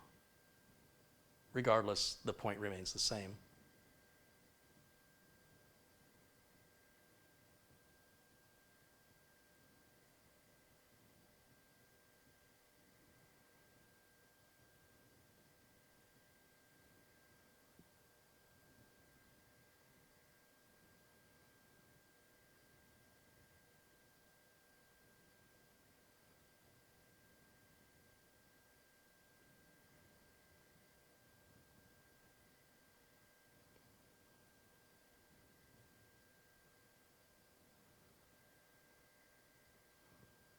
Yeah, the next version of Windows 10 is called Windows 10 2003. Well, 2003 is really, it's really easy to predict what the models of Windows 10 are going to be. It's the 3rd month, which is the 03, and the first 2 digits are the year. So every 3rd month of every year. So 1903, there was 1803, 1703, going backwards. Let's go forward. 1703, 1803, 1903. That's March of 2017, March of 2018, March of 2019. What do you think the next one's going to be called? March of 2020 or 2000 or 2003, 2003. And then there'll be a 2009 or a 2009 rather.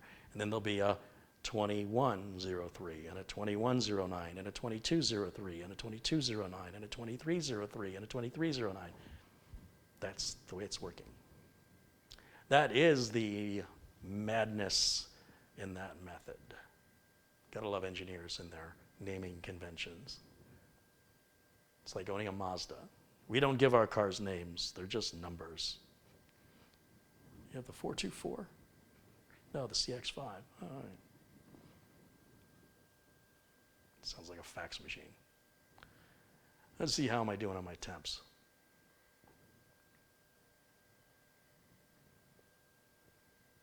Haven't broken 64 degrees centigrade. We're at 16 minutes, over 16 and a half minutes at this point. We'll let it run the full 20, which is ridiculous. Letting it run 15 is ridiculous. Letting it run 20 is over the top stupid because it doesn't represent anything in real world life. But sometimes you're just curious. It's like those teenagers in the Friday the 13th movies. That always works out well. And for cats. What did curiosity do to cats? I forget. But let's be curious because it's not my equipment. It can show you just how much abuse these things can take. And just this configuration, such a good value for the dollar. Motherboard was on sale for $99.95. So I bought 3 of them. So you're going to find 2 more systems identical to this are being built because it's such a great value. It's silent, it goes together super easy, no compatibility issues. Price is right, super, super fast. It's just a great recipe for parts right now in 2019 for things that I feel strongly enough that I would put my name behind it and say, this is going to last you years and years and years. At least 8 years, no problem.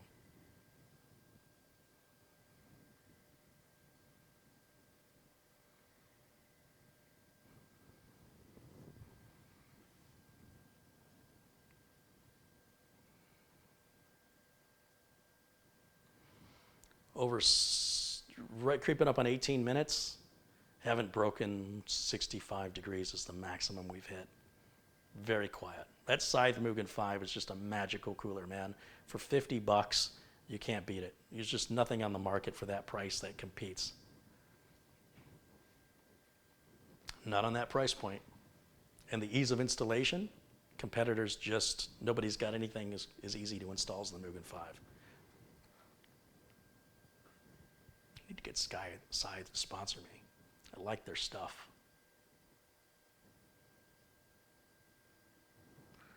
Okay, we are creeping up here on the clock, as you can see. Remember, I started this about 20 seconds or so after the test. So when this says 20 minutes, we'll be well over 20 minutes. We've got a minute and a half to go. –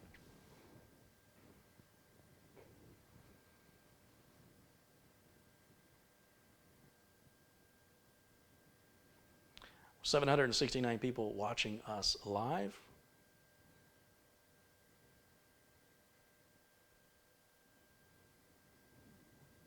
And if you're enjoying the content as previously mentioned and what they're requesting in the chat, you can just hit that like button, hit that thumbs up button.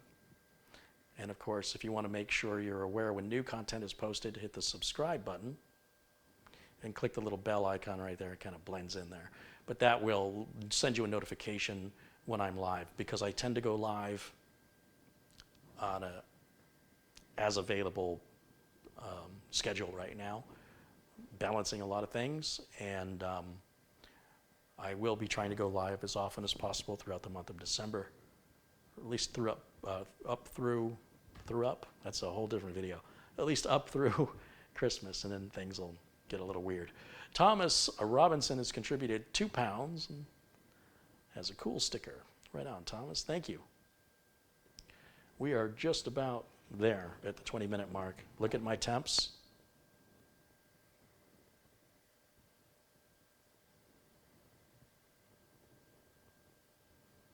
No problems. Easy.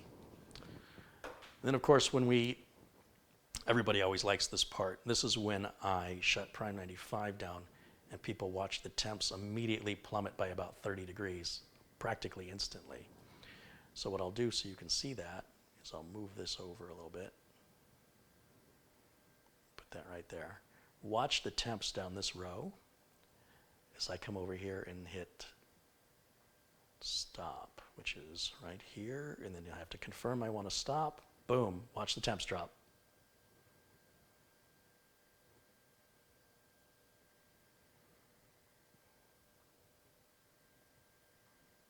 –25 degrees centigrade just dropped in seconds. So a CPU can get very hot very, very quickly, and cooling is important for that reason. However, they have thermal protection built into them, and if they do hit a certain temperature, typically around 190, 200 degrees Fahrenheit, they start to throttle down. Just like a car that's overheating, they shut cylinders down, reduces the amount of power you have. Same thing happens, but it protects the CPU from burning up, which CPUs 10 years ago didn't have that ability. And this is particularly important to overclockers or people who don't install their coolers properly.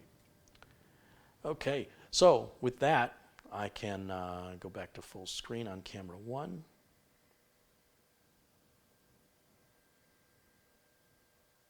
There I am. Patrick Manny's contributed $5. He says, thank you for all the interesting streams. Hey, thank you, Patrick. Thanks for joining me. Thanks to Herb in Maine. That's going to be his computer that he's going to use to make some money, invest in the stock market, and good luck to him with that. But at least the computer will be able to handle 4 monitors and all the windows he needs open, and can monitor those stocks and make his decisions accordingly without worrying about the computer being, giving him delayed information that could be critical. Or worse, you get a blue screen of death right when you're ready to make a purchase or make a sell. Yeah, That's blood pressure inducing. So that's going to wrap it up for today's video. A quick shout out one more time to everybody who's contributed to today's live stream. That's Patrick Manny, Thomas Robinson, Hugh Wong, who contributed numerous times today, Pogan TX, Louis 67, Madi Yoel, who's contributed numerous times today as well, Magni Johansson, John Yasuda, F1, who contributed to Australian dollars, and says, hey there, Carey, greetings from Australia, mate. G'day. That's all I know. Adam Burdick, as well as Bear Paw and David Kane, Peter Vigian, El Perez, Joseph Jarstifer, Markel Martin, Past Me, Jason Bame, DHR Street Speed, but that, again, generous contribution, Ben DeCure, Austin Davert. Austin and I met up in Michigan and went out for pizza. He's a cool dude. Al Perez, again, Jesse Kirk, Brendan Looney, Thomas Young, Matt Foster, Ben Stroud. What did Matt Foster say? Hold on, did I catch this? Oh yeah, that was the one who's had that problem with Google Chrome. Where was I? Ben Stroud, Abdul Azim Patel, the Surly Sasquatch, Adam Burdick again, Madi again, Ascended, A. Reynolds, Patrick Knowles, Jeremy Kramer, Thomas Young. And the first contribution during today's live stream is from Tony Wallow, good friend of the channel. Thank you, Tony. And thanks to all of you for supporting the channel. All my friends in blue, thank you for help keeping it civil in the chat room. And for people who aren't yet blue, I hope to make you blue soon. Just continue to be supportive and kind to one another. And I want to turn you blue. I really do. I'm just not giving it to anybody. I want people to prove themselves as being, somewhat regular here in the chat, participatory, and supportive and kind to other people. Pretty simple. Pretty simple. It's amazing how many people can't do it. But that's what makes us rise above the rest. And we're always looking to grow this community with more like-minded individuals. Thank you very much for watching. As a reminder, one more time, if you enjoy the video, there's a thumbs up button that you can press. It turns blue. That lets me know you like the video and you want to see more like it. If you want to be made aware when new content is posted, oh, it's in my face. Hit that subscribe button and click the bell icon. Really have to adjust that. That's going to wrap it up for me today. Thank you guys so much for watching. I'll see you all again very, very soon. Until then, bye for now.